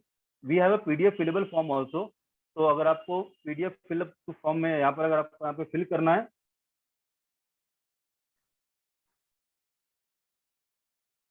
तो आप फिल करके भी उसका प्रिंट आउट कर ले सकते हो। उसका बेस्ट पार्ट क्या है, जो चीज आपको पता है आपने फिल कर दी, जो चीज नहीं पता है क्लाइंट बताएगा तो पेन से भर दो तो भी चलेगा। तो सबसे पहले नॉन ड्यूअल में एचयूएफ का ले रहा हूँ क्योंकि एचयूएफ सबसे सिंपल होता है। तो आप ये फॉर्म फिल करोगे। अब एचयूएफ के साथ डॉक्यूमेंटेशन क्या लगेगा वो आप नोट डाउन कर लीजिए। सबसे पहले एचयूएफ का पैन कार्ड, दूसरा जो भी बैंक अकाउंट आप लिंक कर रहे हो एचयूएफ का उसका प्रूफ, तीसरा जो भी को कर्ता का पैन कार्ड, ठीक है, चौथा अगर यूबीओ में कर्ता के अलावा और किसी का भी नाम लिखा है तो उसका भी सेल्फ अटेस्टेड पैन कार्ड। मैं डॉक्यूमेंट वापस से रिपीट करता हूँ, ये सारे डॉक्यूमेंट टर्म्स एंड कंडीशन के पेजेस में भी लिखे हुए हैं, बट आपके सहूलियत के लिए आपको बता देता हूँ। इन the case of non individual में एचयूएफ जो सबसे सिंपल प्रोसेस है, सबसे पहला लगेगा कंपनी यानी एचयूएफ का फर्म का PAN card, then bank cheque का जेरोक्स कॉपी जिसमें एचयूएफ प्री प्रिंटेड होना चाहिए, थर्ड कर्ता का पैन कार्ड, एंड फोर्थ जो अगर आपने यूबीओ में कर्ता के अलावा किसी और का भी नाम लिखा है तो उनका भी सेल्फ अटेस्टेड पैन कार्ड। तो आप ये फॉर्म फिल करोगे, नेसेसरी डॉक्यूमेंट लगाओगे, साथ में आप चाहो तो मैंडेट रजिस्ट्रेशन का फॉर्म भरना है ओटीएम का, वो भी साथ में भर दो और कैम्प का भी को दे दोगे। तो नॉन इंडिविजुअल में जो सबसे बड़ा क्लाइंट बेस है वो आपका एचयूएफ होता है। तो एचयूएफ का आपको ये फॉर्म भरना है और ये डॉक्यूमेंटेशन है। अब अपन आते हैं दूसरे पार्ट पे कि अदर देन एचयूएफ हुआ तो क्या करना है।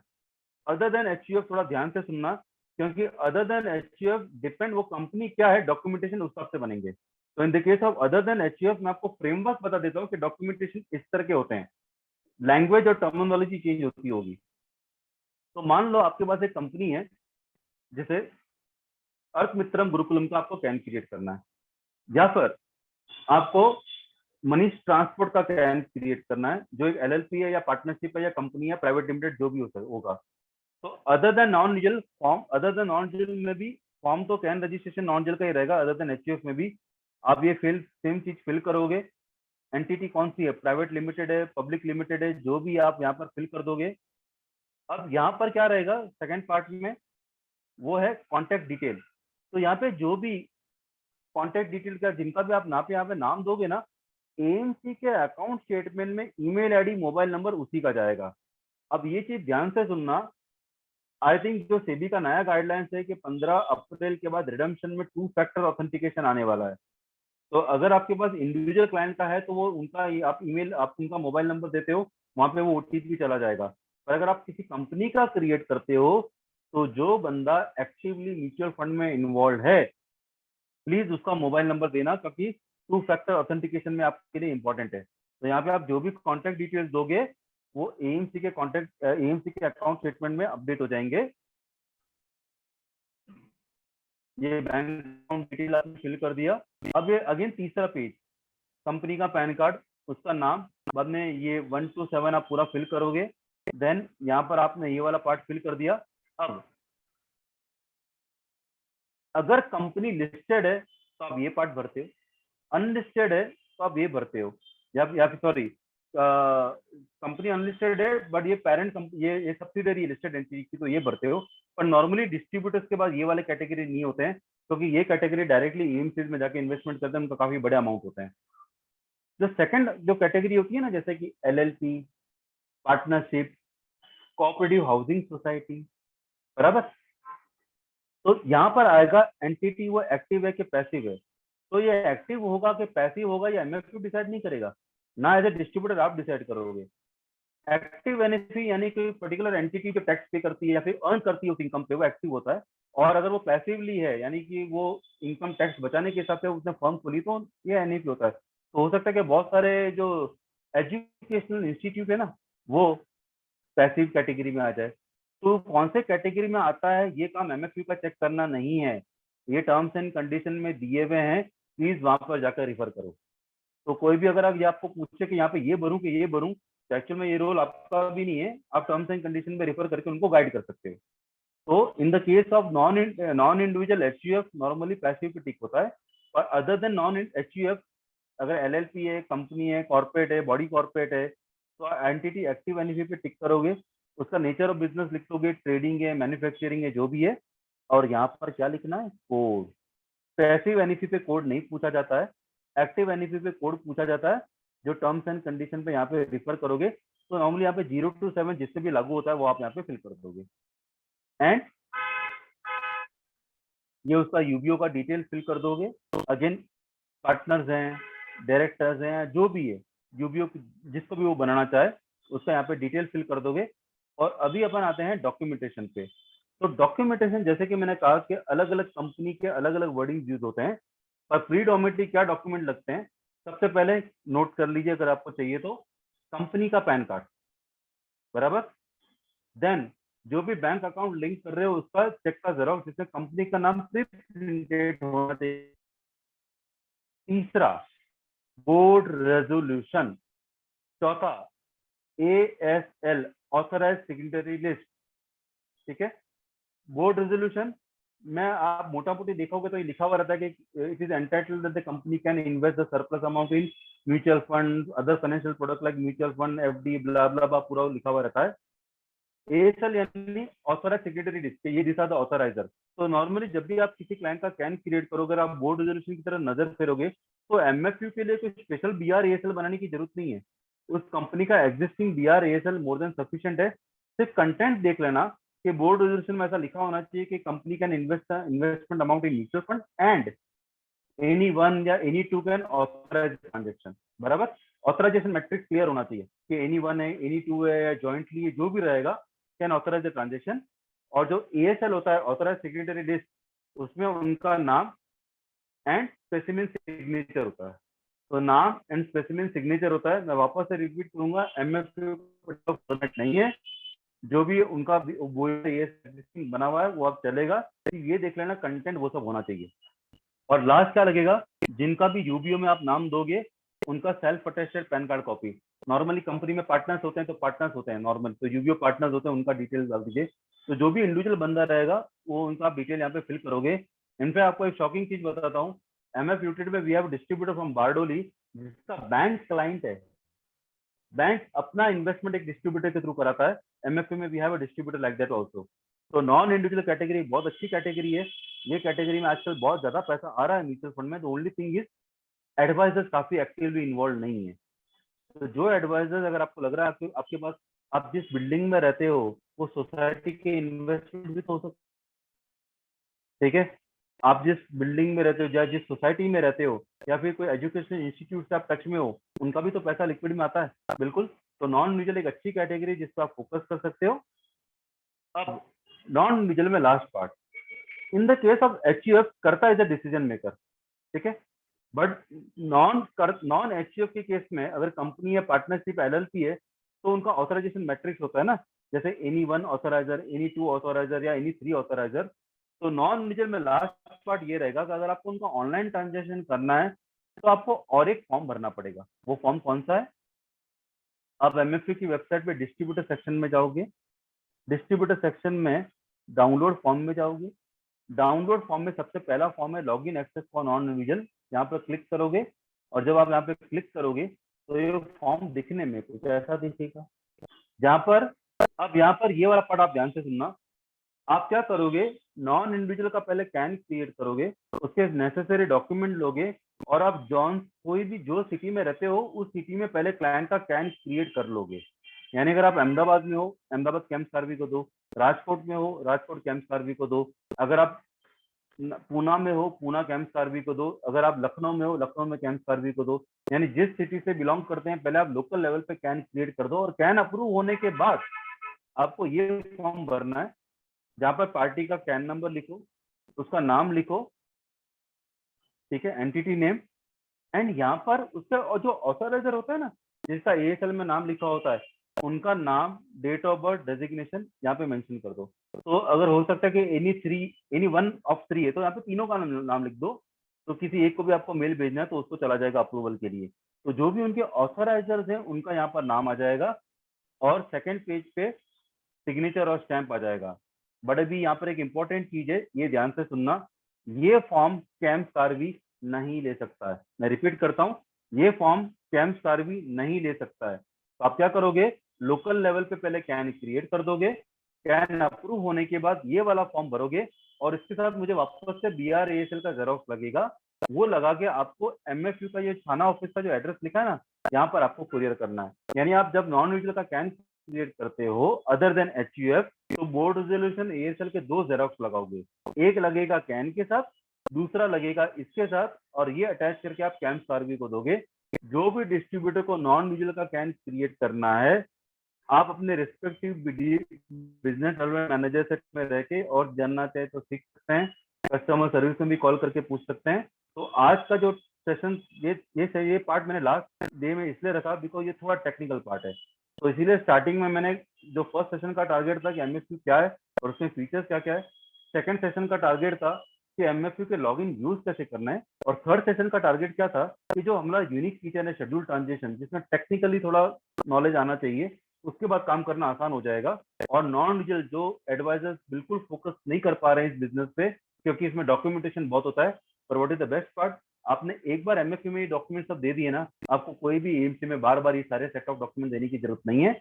MFU में there are more than 10,000 non individual clients के ट्रांजेक्शन डिस्ट्रीब्यूटर लेके आता है, जहाँ पे बारडोली से ही मेरे डिस्ट्रीब्यूटर है नितिन प्रजापति जी, जो अर्थ मित्रम गुरुकुलम के मेंबर भी है। मुझे पता नहीं आज ये सेशन वो अटेंड कर रहे हैं कि नहीं, ये also member of Arth Mitram Gurukulam.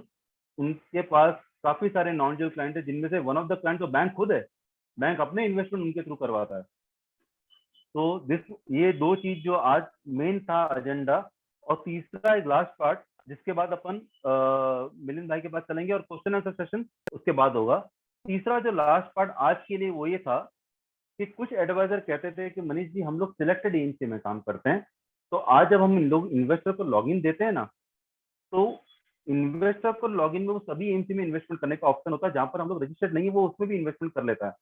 But क्योंकि हम लोग उन एजेंसी में काम करते हैं जहां पर स्कीम अच्छी परफॉर्म करती है, जहां पर या फिर कॉर्पोरेट गवर्नेंस काफी स्ट्रांग है, तो हम लोग चाहते हैं कि क्लाइंट भी उसी एजेंसी में परचेज करे, ताकि जो अच्छे परफॉर्मिंग एजेंसीज है उसी में वो ट्रांजेक्शन करे। तो हमने डिस्ट्रीब्यूटर को ऑप्शन दिया है कि आप जब क्लाइंट को लॉगिन देते हो तो you can restrict that AMC, जिसके लिए आप जर्नल में जाओगे, जर्नल में रिस्ट्रिक्ट एएमसी ट्रैकर है, ठीक है,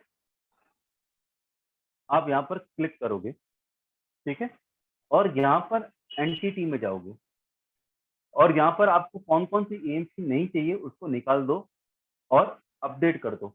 तो क्या होगा, जो क्लाइंट को लॉगिन जाएगा उस लॉगिन में सिर्फ उसी एएमसी में वो परचेज कर पाएगा जहां पर आपने टिक किए हैं। जहां पर आपने टिक नहीं किए हैं उसमें वो परचेज नहीं कर पाएगा। अगर उसका ऑलरेडी एग्जिस्टिंग इन्वेस्टमेंट है वो उसको व्यू होगा क्लाइंट को, पर उसमें वो परचेज नहीं कर पाएगा। जब आपने उसको सजेस्ट कर दिया सर स्कीम में आपका रिटर्न छूट गया, चलो आप इसमें से रिडीम करो, वो रिडीम कर लेगा, ठीक है, बट इन्वेस्टमेंट उसी में कर पाएगा जिसको आपने टिक किया। ये एक नई चीज है जो हमने लॉन्च की थी, इसलिए शेयर कर रहा हूँ क्योंकि काफी सारे एग्जिस्टिंग एडवाइजर को इस चीज का पता नहीं था। तो आज की तरफ से मुझे इतना ही बताना था। सेकेंड, इसके बाद मिलिंद जी बोलेंगे, कुछ उनको अनाउंसमेंट करना है इंपॉर्टेंट, और उस अनाउंसमेंट के बाद क्वेश्चन आंसर सेशन रहेगा। मैं सभी पार्टिसिपेंट से रिक्वेस्ट करूंगा क्योंकि बहुत सारे एग्जिस्टिंग एडवाइजर भी आए हैं, शेड्यूल ट्रांजेक्शन और नॉन इंडिविजुअल कैन के अलावा कोई भी क्वेश्चन है प्लीज मत पूछना। और एट द सेम टाइम मैं आप लोगों को चाहूंगा कि आप इसका स्क्रीनशॉट ले लीजिए। ये डिटेल्स आपको मिलिंद भाई व्हाट्सएप ग्रुप में भी शेयर करेंगे। वो ये है कि हम लोग की जो जूम सेशंस हैं उनके टाइमिंग और डेट चेंज हुए हैं। पहले जो जूम सेशन हफ्ते में 2 बार होते थे, अब हफ्ते में 4 बार होते थे, अभी हफ्ते में दो दिन रहेंगे। ट्यूसडे बेसिक रहेगा और थर्सडे एडवांस रहेगा। तो आप चाहो तो इसका स्क्रीनशॉट ले सकते हो, zoom.us में जाओ, ज्वाइन मीटिंग में जाओ, मीटिंग आईडी डालो, पासवर्ड डालो तो ज्वाइन कर लोगे। तो आज के सेशन में मैं सभी एडवाइजर्स को रिक्वेस्ट करूंगा क्वेश्चन सिर्फ शेड्यूल ट्रांजेक्शन और नॉन गिल्ड पर ही रिस्ट्रिक्ट करें। और मिलिंद भाई अगर प्लीज देखिए राजेंद्र जी आए हैं क्या? हाँ, राजेंद्र जी इज देयर। राजेंद्र जी को आप, राजेंद्र जी 1 मिनट के लिए आप प्लीज अपना एक्सपीरियंस शेड्यूल ट्रांजेक्शन का शेयर करें एंड देन मिलिंद भाई आप ले लेना और उसके बाद अपन Yes. क्वेश्चन आंसर सेशन में आएंगे। बाहेती जी अनम्यूट करें सर अपने आप को। Yes sir, thank you. जय श्री कृष्ण सर। जय श्री कृष्ण। जय श्री बोलिए कृष्ण सर। सर। जय श्री कृष्ण। राजेंद्र जी पहले मैं आपको इंट्रोड्यूस कर लेता हूँ। और राजेंद्र जी हमारे जलगांव के डिस्ट्रीब्यूटर है जो एमएस को काफी टाइम से यूज कर रहे हैं। और उनका बेस्ट पार्ट ये है कि शेड्यूल ट्रांजेक्शन को जिस तरह से वो यूज कर रहे हैं ना, काफी सारे एडवाइजर यूज नहीं कर पाए हैं। क्योंकि इनफैक्ट शेड्यूल ट्रांजेक्शन लॉन्च करने के बाद बहुत सारी चीज तो हमने उनसे सीखी है, कैसा इसको इस तरह से स्टोरी टेल कर सकते हैं। तो राजेंद्र जी मैं आपसे ये चाहूंगा कि जो पार्टिसिपेंट यहाँ पर आए हैं, शेड्यूल ट्रांजेक्शंस आपके लिए क्या गेम चेंजर रहा है आपके और आपके क्लाइंट के लिए, प्लीज ये 2 मिनट में शेयर कर लीजिए। Yes sir, thank you for that, आपने अपॉर्चुनिटी दी मेरे व्यूज देने के लिए। सर इसमें शेड्यूल ट्रांजैक्शन में सबसे बड़ा बेनिफिट ये हुआ कि मैंने जो स्टोरी टेलिंग लिख के रखी है, जो कि मैं एएमसी में नहीं कर सकता, कोई भी एएमसी में, वो स्टोरी टेलिंग से मतलब पहले से ये शेड्यूल ट्रांजैक्शन आने के पहले एएमसी में सिर्फ हम एसआईपी कर सकते थे या लमसम डाल सकते थे। बट कैसा होता है जब हम एसआईपी लगा देते हैं या लमसम डाल देते हैं क्लाइंट का, तो उसको हम जब शुरुआत करवाते हैं तो उसको बोलते हैं 15 साल के लिए रुकना है। बट वो उसको मैं प्रूव नहीं कर सकता था कि 15 साल के लिए, वो मेरे बुक में मुझे लिख के रखना पड़ता था या फिर उसको नोट बना के देनी पड़ती थी। बट जब से डिजिटलाइजेशन देखा मैंने और आपने ये जो रिमार्क का कॉलम दिया उसको यूज किया है, तब से मैं जितने भी ट्रांजेक्शन थी है तो स्टोरिंग टेलिंग रखने से मेरी एसआईपी कभी बंद नहीं हुई है। या कस्टमर के लिए वो एसआईपी होती है बट दैट माय परचेस या डमचल व्हाटएवर, जैसे आपने अभी दिखाया। तो ये सबसे अच्छा बेनिफिट जो कोई भी प्लेटफॉर्म पे अवेलेबल नहीं है, जो एमएफयू में अवेलेबल है। और प्लस इसमें अगले 5 साल या 50 साल का मैं ट्रांजेक्शन शेड्यूल कर सकता हूँ। Thanks for that. Thank you sir. ठीक है, धन्यवाद। धन्यवाद thank you Rajendra ji. Thanks अभी अ लॉट। मिलिंद सर कुछ इंपॉर्टेंट अनाउंसमेंट करेंगे, उस अनाउंसमेंट के बाद अपन क्वेश्चन आंसर सेशन पे चलेंगे। Over to you Milind ji. Thank you Manish ji for your great insights. दोस्तों 3 वीक का हमारा ये जो सेशन रहा बहुत शानदार रहा। Thank you very much Manish ji and entire MF utility team. Friends first of all मैं आप सबको ये कहना चाहूंगा कि ये तीनों 3 सेशन का रिकॉर्डिंग हमारे यूट्यूब चैनल पे अवेलेबल है, जिसकी लिंक अभी चैट बॉक्स में डाल दी गई है। So you can view this sessions later on as well. Plus जैसे मनीष जी ने बताया एमएफ यूटिलिटी के सेशंस रेगुलर बेसिस पे होते रहते हैं। You all can connect with Manish ji and entire, मतलब जो अपने 5 या 6 बीडीएम्स की टीम है उनके साथ में आप कनेक्ट कर सकते हैं। Kalpesh if you can share the link. Milind bhai, sorry for interrupting you in between. Should I stop YouTube live? Yes, you can stop. You can stop. Yes. Okay. दूसरा अपडेट फ्रेंड्स, जो लोगों ने ये अपने ये तीनों वर्कशॉप अटेंड किए हैं और आज भी जो इंडिविजुअल वर्कशॉप अटेंड किए हैं, उन सभी को हमारी तरफ से और एमएफ यूटिलिटी की तरफ से एक पार्टिसिपेशन सर्टिफिकेट दिया जा रहा है, जिसकी लिंक भी चैट बॉक्स में डाल दी गई है। Kalpesh are you there? Yes, ये सर्टिफिकेट की लिंक भी डाल दी गई है। Friends you all can download this certificates from this link. जब तक क्वेश्चन आंसर सेशन चलते हैं, जिनके कोई क्वेश्चन नहीं है, you can do this work during mean time. So ये सर्टिफिकेट डाउनलोड करके सारे सोशल मीडिया में डालिएगा। ये हमारी तरफ से एक रिक्वेस्ट है आप लोगों से, फेसबुक पे, ट्विटर पे, लिंक्डइन पे, जहाँ पे आप अर्थ मित्र गुरुकुलम, एमएफ यूटिलिटी और गणेश राम जी को भी टैग कर सकते हैं। मनीष जी भी वहीं पे अवेलेबल है, तो you can tag everybody.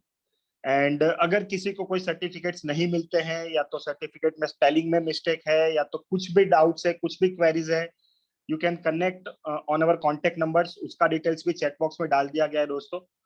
So take a note of everything over there. You can connect with team Earth Mitra Gurukulam and team MF Utility as well for your any doubts, any queries, any suggestions.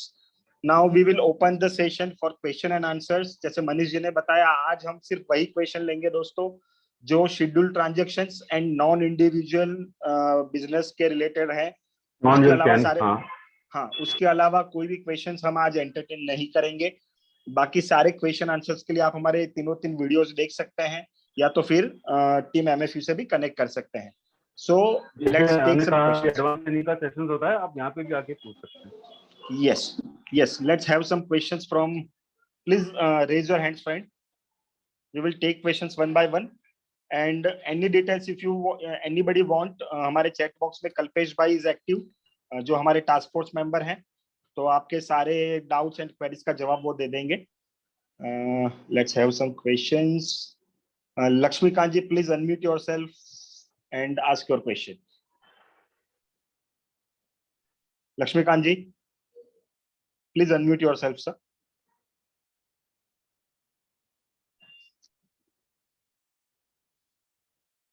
I think Lakshmikant is not there. ठीक है. Who is KP? KP, please unmute yourself. Hello. Yes, go ahead. Go ahead. Yes sir. हाँ, जैसे मैंने पहले भी कई बार बताया है, जब भी अपना ये अर्थमित्र गुरुकुलम का जो ये टेलीग्राम चैनल है उसमें कई बार वो बताया गया है कि भाई MFU भी सबसे अच्छा ही प्लेटफॉर्म है, ज्यादातर यूज करे. तो मैं भी पिछले 3 साल से यूज कर रहा हूँ. जो sir. शेड्यूल ट्रांजेक्शन है उसमें मैं ये पूछना चाहता हूँ मनीष जी को कि जैसे आज कोई ट्वाइस इन अ मंथ हम सिलेक्ट करते हैं, जिसमें हमें 2 डेट सिलेक्ट करनी रहती है. बराबर सर. जो पहले 15 दिन की एक डेट रहती है 1 to 15, और हाँ. Second date 15 to 30. हाँ. जैसे मैं अब 24 तारीख को किसी का मैं सेम डे हाँ. ट्रांजेक्शन के साथ में सिलेक्ट करने जाता हूँ, तो जैसे आज 24 तारीख है तो मुझे 2 डेट सिलेक्ट करनी होती है. तो वहां पर जैसे कि मैं 25 और 5 तारीख सिलेक्ट करने जाता हूँ, तो वो ट्रांजेक्शन 5 तारीख को चला जाता है, वो 25 को नहीं होता है. बराबर है. तो जिसमें यहाँ पे आपको क्या ध्यान देना है सर, अगर आपको महीने में 2 डेट चाहिए, पहली चाहिए आपको 15 तारीख, दूसरी चाहिए आपको 26 तारीख, तो यहाँ पर आप 15 तारीख सिलेक्ट करो. बराबर. और अगर आप कहते हो कि मुझे अप्रैल महीने में नहीं करना है, मुझे मई महीने से करना है, तो पहला कौन सा है? 15 है ना, तो यहाँ पर 15 सिलेक्ट करो. कहने का मतलब है कि ये जो फर्स्ट इंस्टॉलमेंट का डेट रहेगा और यहाँ पर जो स्टार्ट डेट रहेगा वो सेम रहना चाहिए. और आपको अगला महीना करना है तो आप आगे जा सकते हो, पीछे नहीं जा सकते. ठीक है सर. नहीं सर, जैसे मुझे 20 तारीख है आज और 20 तारीख को ही मतलब स्टार्ट डेट रखना है, तब ये प्रॉब्लम आता है. तो ये सर इतना तो रहेगा. शेड्यूल ट्रांजेक्शन में करंट डेट का लॉजिक नहीं है, वो T+1 है. करंट डेट के लिए तो आप परचेस मार सकते हो नॉर्मल. शेड्यूल ट्रांजेक्शन T+1 पे शुरू होता है सर. ठीक है, चलो मैं फिर. ठीक है सर. ओके, 1 to 1 कनेक्ट कीजिएगा सर ज्यादा डाउट्स के लिए. Manish Patel ji, please unmute yourself and ask your question. Manish ji, please unmute yourself. Sir मैं अनम्यूट ही हूँ. अच्छा ठीक है. मनीष पटेल जी. मनीष पटेल जी. हाँ सर, आर यू देयर? नहीं, मनीष जी भी नहीं है. गोविंद जी, गोविंद पितले जी फ्रॉम नासिक. अच्छा, गोविंद जी नासिक से. यस, नासिक. गोविंद जी, गो अहेड. गुड इवनिंग ना गोविंद जी. भाई, बहुत टाइम बाद दर्शन हुए. हाँ. So wonderful sessions, all these 3 sessions were wonderful. और स्पेशली आज का जो सेशन था शेड्यूल ट्रांजैक्शन का, तो वो मैं भी अच्छे से यूज कर रहा हूँ शेड्यूल ट्रांजैक्शंस, और बहुत अच्छा एक्सपीरियंस है. फ्लेक्सिबिलिटी बहुत अच्छी है इसमें. Thank sir. के अलावा भी आपने जो एक्सप्लेन किया मेरे लिए बड़ा नया नॉलेज था. ठीक है sir. Hats off to you. एक चीज मैं आपको पूछना चाहता हूँ कि शायद टॉपिक कवर किया नहीं है ऐसा मुझे लग रहा है. Correct me if I am missing something. Goal planning का भी, मतलब गोल अटैचमेंट का भी अपने पास एक फीचर है. सर गोल अटेनमेंट में कुछ टेक्निकली ग्लिच है, इससे उसको डिसकंटिन्यू ऑलरेडी जो हो चुके हैं वो हो चुके हैं.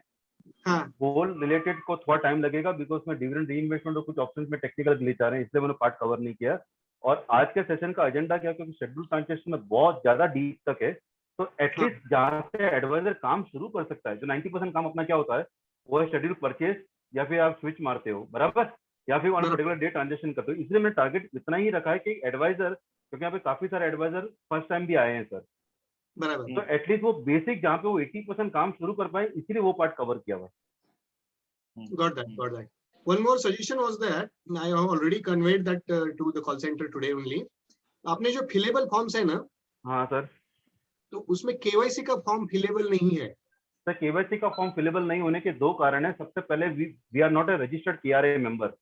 हाँ. बराबर. तो मैं आप लोगों से रिक्वेस्ट करूंगा कि जो ऑफिशियली KRA रजिस्टर्ड मेंबर है, आप केवाईसी का फॉर्म वहां पे यूज कीजिए. और एक गुड न्यूज आप लोगों के लिए ये है, जैसे मैंने लास्ट सेशन में बताया था, we have already got an in principle approval for become a KRA. तो सून हमारा खुद का KYC आने वाला है. तो उस टाइम ये सारी दिक्कतें कम हो जाएगी। बल्ले बल्ले। Right right Thank right, you. चलिए, great great great great. Thank you Guru ji. Ashiq Abrar ji, please unmute yourself sir. Hello. हाँ, go ahead Ashish ji. Ashiq ji. Thank you for a very good informative session. So I have 2-3 questions, basically sir. with the trigger option. Yes sir. So you have a NAV based purchase or switch option in the trigger Yes based sir. scheduled transaction, right? Yes sir. So I think I have given this suggestion earlier also. I don't know if you had got that suggestion. See, when we are switching from, let's say, debt to equity, Yes we sir. want the NAV of the equity fund to be low. But Done. here, I guess it's taking the NAV of the debt fund. When वो हो गया we sir, are putting बराबर that, है। ये आपका ये suggestion already adviser से आ गया था कि हाँ, switch out and switch in दोनों में ऑप्शन अवेलेबल होनी चाहिए। ये हो गया है सर। हो गया है अभी। हाँ sir. Okay, okay. And you can also think of giving, like you have given Sensex and Nifty, you Yes. can also give option of 10-year bond yields also and PBP ratio if possible. ठीक है sir, ये consider date के हिसाब से आप कह रहे हो, ये पॉइंट कंसीडर करके आगे फीडबैक के लिए रूप में रिस्पेक्टिव टीम को शेयर कर दूंगा सर। हाँ, even PBP ratios also you can feed in future. ठीक है। Thanks sir. हाँ, and in non-individual, Yes sir. if one of the like the authorized signatory person resigns, then Yes. again we have to do the same process and send to MFU Thane office. Now what is the best part sir? आज Yeah. के date में when you do deal with the AMC, okay, you have to set the entire set once again. Okay, so Right. let's say there were 4 signatories. Okay.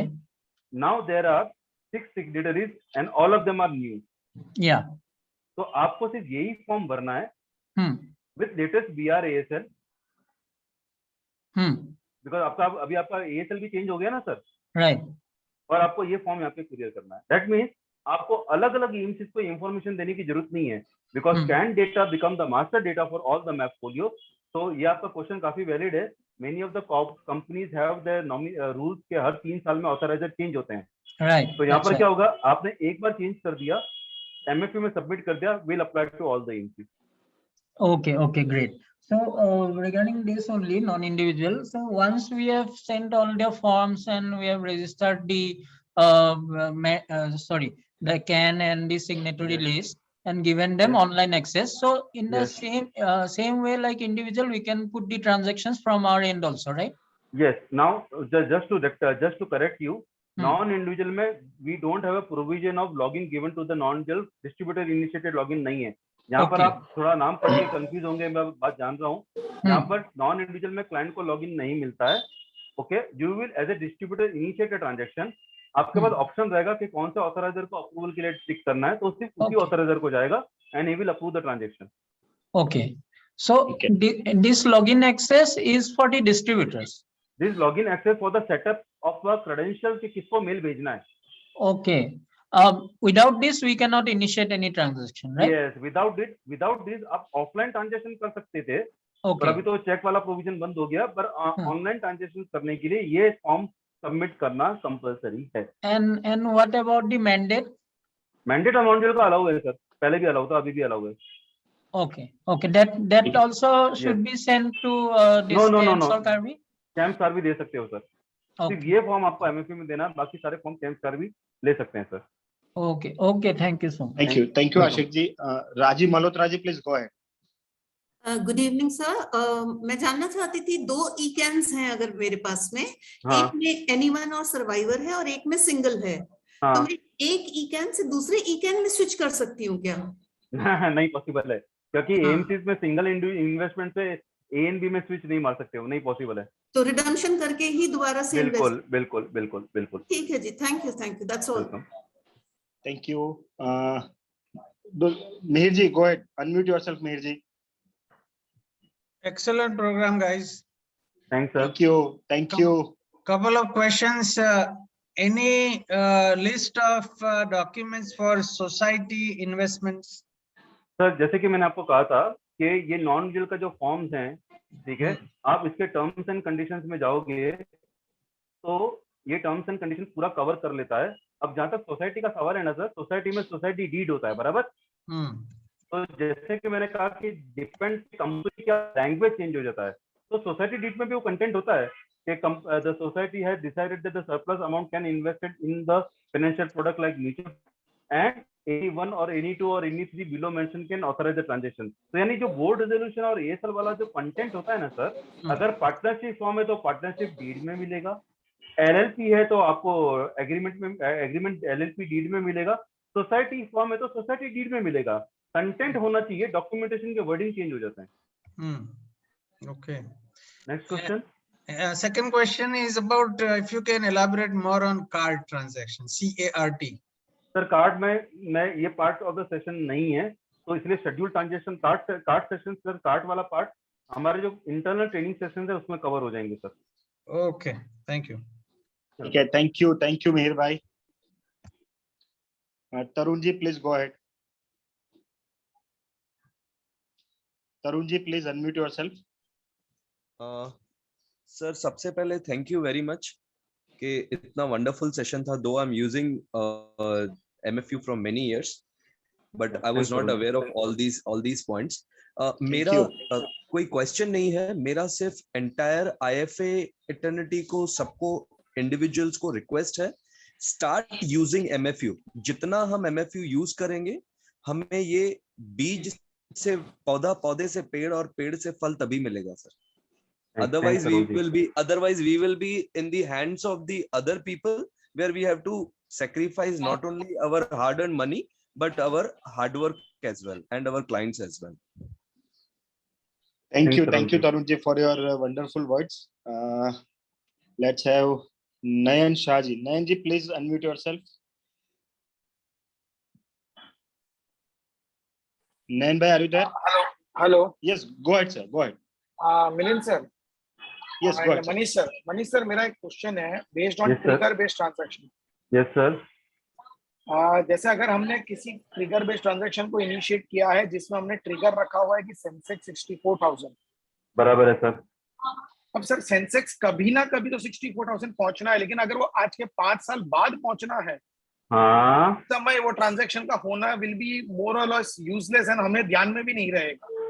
तो time limit भी also placed. Yes मैंने आपको कहा ना sir, मैं आपको वापस से लेके जाता हूँ।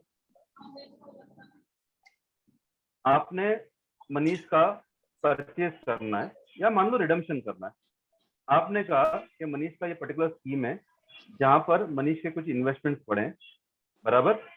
आपने कहा कि मनीष का पैसा मुझे निकालना है, स्पेसिफिक अमाउंट मान लो 40,000 रुपए। अगर सेंसेक्स जिस दिन 65,000 हो गया तो, या मान लो अपन इतना क्यों सोचें, बड़ा ही सोचें, लाख क्रॉस कर लिया तो, अब यहाँ पर ये लाख अगले साल हो सकता है, अगले 2 साल बाद हो सकता है या 3 साल बाद हो सकता है, पर आपको लग रहा है कि ये बहुत बड़ा रेंज मैंने दिया है, तो इसमें मैं लिमिटेशन बनना चाहता हूँ। यानी वे पहली कंडीशन आ गई, ये कंडीशन पे दूसरी कंडीशन कि अगर 2023 अप्रैल 12 से पहले हुआ तो ही करना, बराबर। जिसमें भी आपके पास ऑप्शन है कि उस वक्त अगर क्लाइंट नहीं करना चाहे तो लेट हिम डिसाइड, तो अलर्ट मोड रख देना। एब्सोल्युटली ठीक है sir. Yes thank you very much. Okay thank you friends. और एक अपडेट देना चाहूंगा दोस्तों, जिनको सर्टिफिकेट नहीं मिले हैं प्लीज इधर ईमेल आईडी वगैरह शेयर ना करें, जो कांटेक्ट डिटेल्स शेयर किए गए हैं आपके साथ में उस पे एक व्हाट्सएप डाल दीजिए, टीम उसके ऊपर काम करके आपको आपका सर्टिफिकेट पहुंचा देगी। क्योंकि हमारे पास ऐसा चीज है कि हमने जो भी नेम्स लिए हैं वो आपके रजिस्ट्रेशन, जूम के रजिस्ट्रेशन से लिए हैं। अगर आपने नाम में केपी लिखा है तो हमने वो सर्टिफिकेट नहीं बनाया है, अगर आपने मोबाइल में ओप्पो 369 लिखा है हमने वो सर्टिफिकेट नहीं बनाया है। So please connect us personally at our contact details, आपके सर्टिफिकेट्स आपको मिल जाएंगे। तो चैट बॉक्स में प्लीज कृपया करके अपनी डिटेल्स न डालें, ये चैट बॉक्स की डिटेल्स बाद में वेस्ट होने वाली है। So please connect us on our WhatsApp number और email ID. Now let's have next question. We have S yes Manish ji, पहले आप मैंने कस्टमर सर्विस का नंबर भी चैट में डाल दिया है सर, तो जिनको भी कस्टमर सर्विस का नंबर चाहिए वहां से आप ले सकते हैं। Yes, The next we question. have next question from S Sahu from Visakhapatnam. Sahu ji, go ahead. Good evening, sir. Yeah. Good evening, sir. Wonderful session, sir. Thanks, sir. I have 2-3 questions. Yes, One sir. is, suppose investor want different nominees for different folios. Yes, sir. In that case, how we execute that? बिल्कुल, तो मैं पहले question का answer देता हूँ. जैसे कि मैंने फर्स्ट सेशन में आई टोल्ड यू कि suppose there is a Manish Dangra is your client who is specifically wants a different nominee in different folio, so we have a provision while creating a can I do not wish to keep a nominee. तो क्या होगा, all my map folio nominee will remain the same. If you create a new folio the nominee will be blank और AMC में जाके बाद में update कर देना. So we have a provision कि there is a provision of I do not wish to keep a nominee. Okay sir. Okay. ठीक है. My next question is, while doing some transaction, even suppose if I give login to the client, Yes. so whenever he is executing transaction, every time it is asking validating ARN UIN number. That option is coming in the beginning. Sir, it is yes. Validation is not coming, sir. It will be one-to-one. If you have any particular query, take a screenshot and raise with customer service, so it will automatically come back to us. So in case we have any explanation, तो आपको बता दिया जाएगा. मैं यहाँ पे नहीं देख सकता हूँ because वो error देख के हमें मालूम पड़ेगा. Okay. Last question, sir. Suppose in a family, wife and husband, they got individual cans and they got together joint can also. Yes. But for viewing their portfolio, we need to give different user IDs. Can't we combine a family into a single? Now, in the case of MF utility, we have a logic of where the PAN number is common. I will open my own login. Just a second, sir.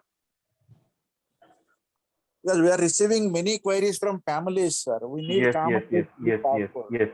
Now this is my own personal login given by distributor. So I have 2 cans. The first can is in single A, Manish Dangra. The second can is A and B. So wherever the PAN will be common, so if I have a 3 can A and B and ABC, you have an option. But if you have a 4 separate can A, B, C, D, one login, it will not be possible, sir. Okay. In your case, suppose your spouse transaction, if you want to execute from your login, that is not possible here. Yes, if I am a holder in that, then it is possible. Suppose I am a second holder or third holder, then it will be possible. But my spouse is having a single entity, okay, single can in a single her name only, then it will not be possible. Okay, sir. Thank you. Welcome. Okay. Mr. Deepak Jain. Deepak Jain, please unmute yourself and ask your question. Hello. Yes, sir. हाँ sir, HUF का जब can बनाते हैं sir, तो वहाँ पे nominee का option नहीं दिया हुआ है सर. HUF में नॉमिनी नहीं होता है सर, बिकॉज को पार्टनर्स एक तरह के नॉमिनी होते हैं. ये फॉर्म जो भी डिजाइन हुआ है ना सर, ये सभी एमसीस का फॉर्मेट मिलके बनाया है, तो HUF में वैसे भी नॉमिनी का ऑप्शन होता भी नहीं है सर. ओके सर, ठीक है, thank you. Minesh Thakkar from Ankleshwar. Minesh ji, go ahead. Minesh ji, please unmute yourself. हाँ, very fantastic sir. Thanks sir. सभी सेशन मैंने अटेंड किया, लेकिन आज तक MFU यूज नहीं कर रहा था. फर्स्ट सेशन से MFU यूज करने लगा. बट मेरा जो भी एम्पैनलमेंट है ना, वो एज ए एडमिनिस्ट्रेटर है, तो बैक ऑफिस एनेबल नहीं हो रहा है. ठीक है, समझ गया सर. तो आप सर कौन से लोकेशन से हैं?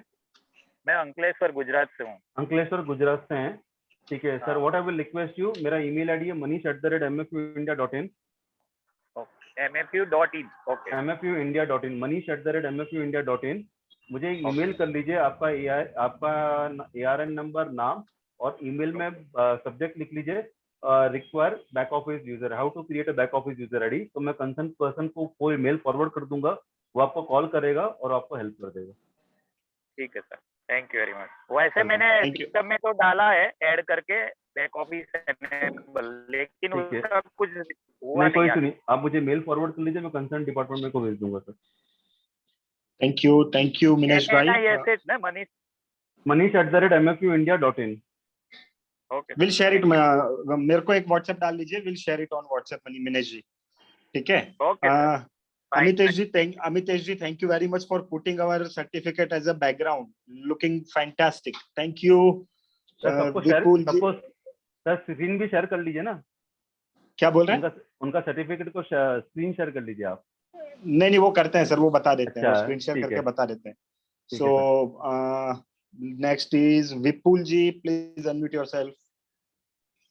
यस सर, शेड्यूल ट्रांजैक्शन में सर एक क्वेरी है अभी, सर। जिसमें हम लोग, हाँ, तो ट्रिगर बेस्ड क्वेरी है। हाँ सर। अभी समझो हम लोग ने एक डाल दिया transaction, suppose Aditya Birla flexi cap में बाय करना है if the Sensex goes about 60,000। अभी मैं बराबर है। उसके अंदर ही दूसरा शेड्यूल करता हूँ, redeem Aditya Birla flexi cap fund if the Sensex goes below 55,000। बराबर है। तो अभी ये दोनों एक में डाल दिया, तो सपोज दोनों टारगेट मीट होता है, हाँ, तो एक टारगेट मीट होने के बाद वो दूसरा ट्रांजैक्शन कैंसिल हो जाता है कि रहता है वो? दूसरा ट्रांजेक्शन तो हमेशा रहेगा, अगर यूनिट बैलेंस नहीं है तो एग्जीक्यूट नहीं होगा, यूनिट बैलेंस है तो एग्जीक्यूट होगा। सर इसका टारगेट वो एएमसी में क्या है, देखो शेड्यूल ट्रांजेक्शन का लॉजिक ये कि कुछ हुआ तो ट्रिगर करना। अब आपने पैसे निकालने की बात की थी और 55,000 में पहले ही सारे पैसे निकल गया, पैसा है ही नहीं, ऑब्वियस है वो कैंसिल हो जाएगा, यानी एएमसी उसे रिजेक्ट कर देगी ये कह के यूनिट बैलेंस नॉट अवेलेबल, पर ट्रिगर तो होगा ही ना, बिकॉज ट्रिगर ट्रांजेक्शन के आपस में कोई रिलेशन नहीं होते। क्योंकि मुझे ऐसा डाउट था, क्योंकि मैंने सपोज 4-5 ट्रिगर एक ही उसके अंदर डाल दिए, तो एक ट्रिगर हिट होने के बाद वो दूसरे सब कैंसिल हो जाएंगे। नहीं, all triggers are not interlinked with each other. Trigger अगर आपने एग्जीक्यूट किया वो ट्रिगर होगा। ओके, तो ऐसे ये मैं मल्टीपल एएमसीज के लिए भी एक ही इसके अंदर डाल सकता हूँ मैं? मेरा सजेशन जैसे कि मैंने कहा था कि मैंने आपको क्या कहा था कि एमएफयू में आप आईटीआरएन वाइज कीजिए, तो अलग अलग एएमसी वाइज करना, ट्रांजेक्शन मल्टीपल डालना। ओके, तो आगे जाकर आपको कैंसिल करना है तो पर्टिकुलर एएमसी का कैंसिल नहीं कर पाओगे, पूरा ग्रुप ऑर्डर कैंसिल करना पड़ेगा। Okay, thank you. ठीक है, ठीक है। Ishan ji please go ahead. Ishan. Hello. Yes, go ahead, Ishan ji. So thank you for the session. मेरा एक क्वेश्चन था कि आपके जो सिस्टम है उसमें जो हमारे ऑलरेडी एग्जिस्टिंग फोलियोज हैं वो ऑटो फैच होते हैं। Yes sir. तो ऑटो फैच के लिए हमें उससे पहले कोई परमिशंस देनी पड़ती है रिपोर्ट शेयर करने की, या कोई बैकएंड सिस्टम है वहां से ऑटोमेटिकली? नहीं, एमएफयू का लॉजिक क्या है, मान लो 2022 में आपने मनीष सांगरा का कैन क्रिएट किया, तो जैसे ही कैन अप्रूव होता है we push a data to RTA stating that कि मनीष सांगरा का कैन क्रिएट हुआ है, तो प्लीज एग्जिस्टिंग फोलियो जो भी है उस कैन में मैप करो। एग्जिस्टिंग फोलियो का इंफॉर्मेशन एमएफयू के पास नहीं रहता है, आरटीएस के पास रहता है। आरटीए उस कैन में फोलियो हमें मैप करता है।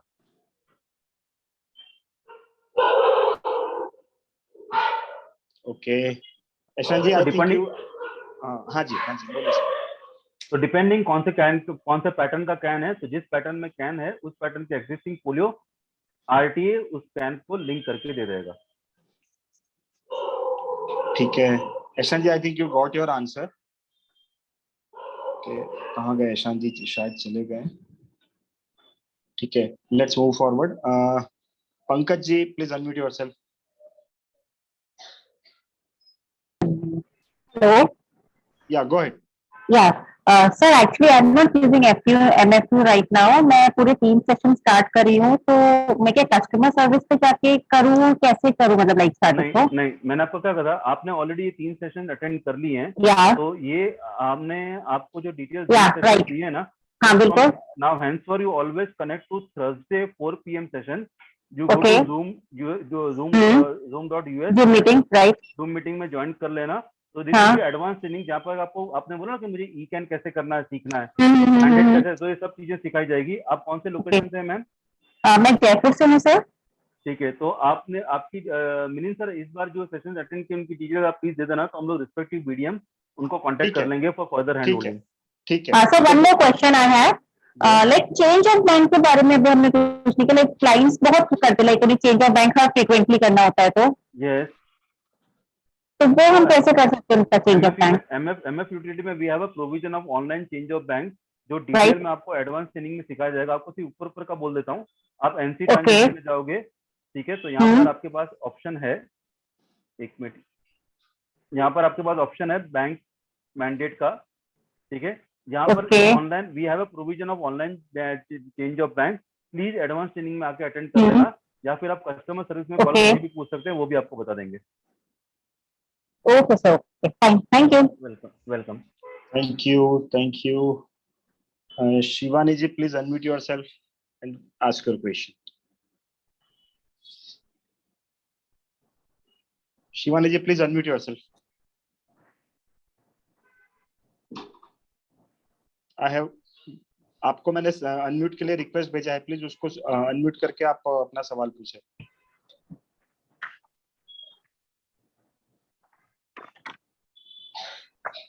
I think she is not able to unmute herself. ठीक है, एक सवाल आ गया फ्रेंड्स अभी. हाँ KP, go ahead. Manish ji, ये पूछना है कि जैसे अभी दो क्वेश्चन पहले किसी ने पूछा कि अलग अलग नाम से हुए लेकिन पैन कार्ड सेम है. जैसे किसी में सरनेम पहले के टाइम पे क्या होता था, जो भी एडवाइजर के साथ इन्वेस्ट किया था उसमें नेम में कुछ गलती रहता था. तो अभी क्या होता है, जैसे हमें हर बार किसी का कुछ भी करना है तो हर बार वही सेम नेम में हमें वो कैन जनरेट करना पड़ता है. यानी कई बार एक ही इंसान का 2-3 कैन जनरेट करना पड़ता है. ये ज्वाइंट में होता है. तो इसमें ऐसा नहीं हो सकता है कि आप जैसे नेम के बदले पैन कार्ड फीच करके ही जो उसके मतलब जो भी है वो सारे? नहीं पॉसिबल है सर, बिकॉज ऐसा कुछ सिस्टम में कंपल्सन नहीं, गाइडलाइंस नहीं है कि आप एज पर पैन ही लेना पड़ेगा. अगर एज पर पैन लेना हो तो आप मुझसे बेहतर जानते हैं 40 to 50% पुराने जो लोग हैं उनका पैन कार्ड में कुछ ना कुछ मिस्टेक्स हैं. तो in the case of MFU we have a simple provision, KYC का नाम, पैन कार्ड का नाम और चेक का नाम है, मैच कर देंगे. ठीक है, और उस सबसे कंसिडर होगा. ठीक है कल्पेश भाई, thank you. Shivani ji, please unmute yourself if you are there. या फिर चैट बॉक्स में क्वेरी पूछ लीजिए शिवानी जी, अगर आप नहीं कर पा रही हो तो. Hello. Yes ma'am. Good evening sir. Good evening. Sir मेरा क्वेश्चन है कि अगर हमें MFU में हमारा एक ARN का लॉगिन पहले से क्रिएट है और हम एक और ARN का लॉगिन क्रिएट करना चाहते हैं तो हम कैसे कर सकते हैं? MFU की आपको सिंपली कुछ नहीं करना है. MFU की वेबसाइट पे जाना है जी. होम पेज में जाना है जी. ठीक है, और होम पेज में अगर आप जाओगे तो ये ना फ्री पार्टनर साइन अप जी, आप आपको नया रजिस्ट्रेशन कर लीजिए. या फिर आपको अर्जेंटली ट्रांजेक्शन करना है तो जैसे कि MFU में प्रोविजन है कि आप कोई भी ARN में ट्रांजेक्शन कर सकते हो, बराबर. yes, तो अज्यूम करो शिवानी जी आपका ये ARN UN है, अभी आपका ARN है 1456, नया ARN 1456 मेंशन करो, आपका काम हो गया. बराबर, दोनों ऑप्शन अवेलेबल है. जी. सर जैसे हम जब हम नेट मैंडेट करते हैं तो सर हम उसे फिजिकली भी सबमिट करवाना पड़ता है कैंप्स में या कार्बन में? हाँ, मैंडेट रजिस्ट्रेशन करने के दो ऑप्शन है. एक मैंडेट रजिस्ट्रेशन करने के दो ऑप्शन है. एक है मैंडेट जो मैंने आपको सेकंड ट्रेनिंग सेशन में बताया था, और जहां तक फिजिकल मैंडेट का सवाल है आप फॉर्म फिल करेंगे और कैंप कार्बी को आपको सबमिट करना है. आई थिंक सर शिवानी जी वापस से ये म्यूट हो गई है शायद से. नहीं अनम्यूट ही है वो भी. ठीक है, कोई इशू नहीं. शिवानी जी आप 1-to-1 कनेक्ट कीजिएगा मनीष जी से या तो कोई भी BDA से. ठीक है, so let's not take any further question. या Shivani ji go ahead. Are you there? Sir जैसे हम मैंडेट क्रिएट करते हैं MFU में, तो सर हमें उसे फिजिकली फॉर्म ही सबमिट करना पड़ता है कैंप कार्बी? बिल्कुल, मैंने आपको क्या कहा कि MFU में ये आपको कैंप कार्बी को मैंडेट सबमिट करना है. ओके. एंड सर इसमें सैलरी अकाउंट का भी कोई इशू नहीं होता है? नहीं वो सर इससे MFU का कोई रिलेशन नहीं है. Okay sir, thank you. So friends, we are closing now. We are not taking any further questions. दोस्तों आप सभी को ये तीनों सेशन का पूरा जो हमने प्लान किया वो कैसा लगा, उसके फीडबैक हमें जरूर भेजिएगा. ट्वीट कीजिएगा, मैं बहुत जल्दी ट्वीट करूंगा. प्लीज अपने रिव्यूज, सजेशंस, फीडबैक हमें ट्वीट पे दीजिएगा, जिससे हमें आगे जाके और भी नए सेशंस करने का हमें मौका मिले. So again I am repeating 3 things friends. You can follow our YouTube channel, Arth Mitra Gurukulam के नाम से हमारा यूट्यूब चैनल है. हमारे पास्ट वीडियोस एंड अभी के जो MF यूटिलिटी के 3 वीडियोस हैं अवेलेबल है. हमारी बहुत सारी और इनिशिएटिव्स हैं. You can connect earth Mitra Gurukulam for those details. And thank you Manish ji, a special thank you to Ram sir for providing this opportunity to connect with the community. Thank you. हाँ मिलिंद जी 1 minute लूंगा सिर्फ. सबसे पहले I would thank Milind जी कि जिन्होंने हमें opportunity दी pan India में एक ही सेशन, मतलब पैन इंडिया में एक ही बार में कई लोगों से कनेक्ट करने के लिए, क्योंकि आपका ग्रुप अपने आप में इतना बड़ा ग्रुप है और वेल ऑर्गेनाइज ग्रुप है पैन इंडिया वाइज। तो thanks very much sir. And friends आप प्लीज ग्रुप से जुड़े रहिए, ये ग्रुप से आप भी नहीं, मैं खुद भी बहुत चीजें सीखता हूँ। Thanks Milind sir.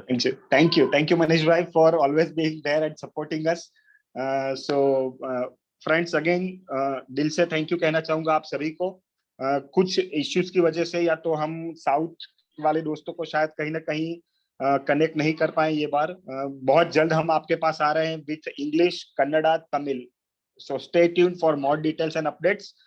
And certificates तो आपको सभी को मिल जाएंगे। Please connect us on our WhatsApp number. WhatsApp number is there in your chat box. Thank you all. And please do subscribe our YouTube channel. Link is there in chat box. Thank you Manish ji and entire team MF Utility. Thank you. Thanks sir.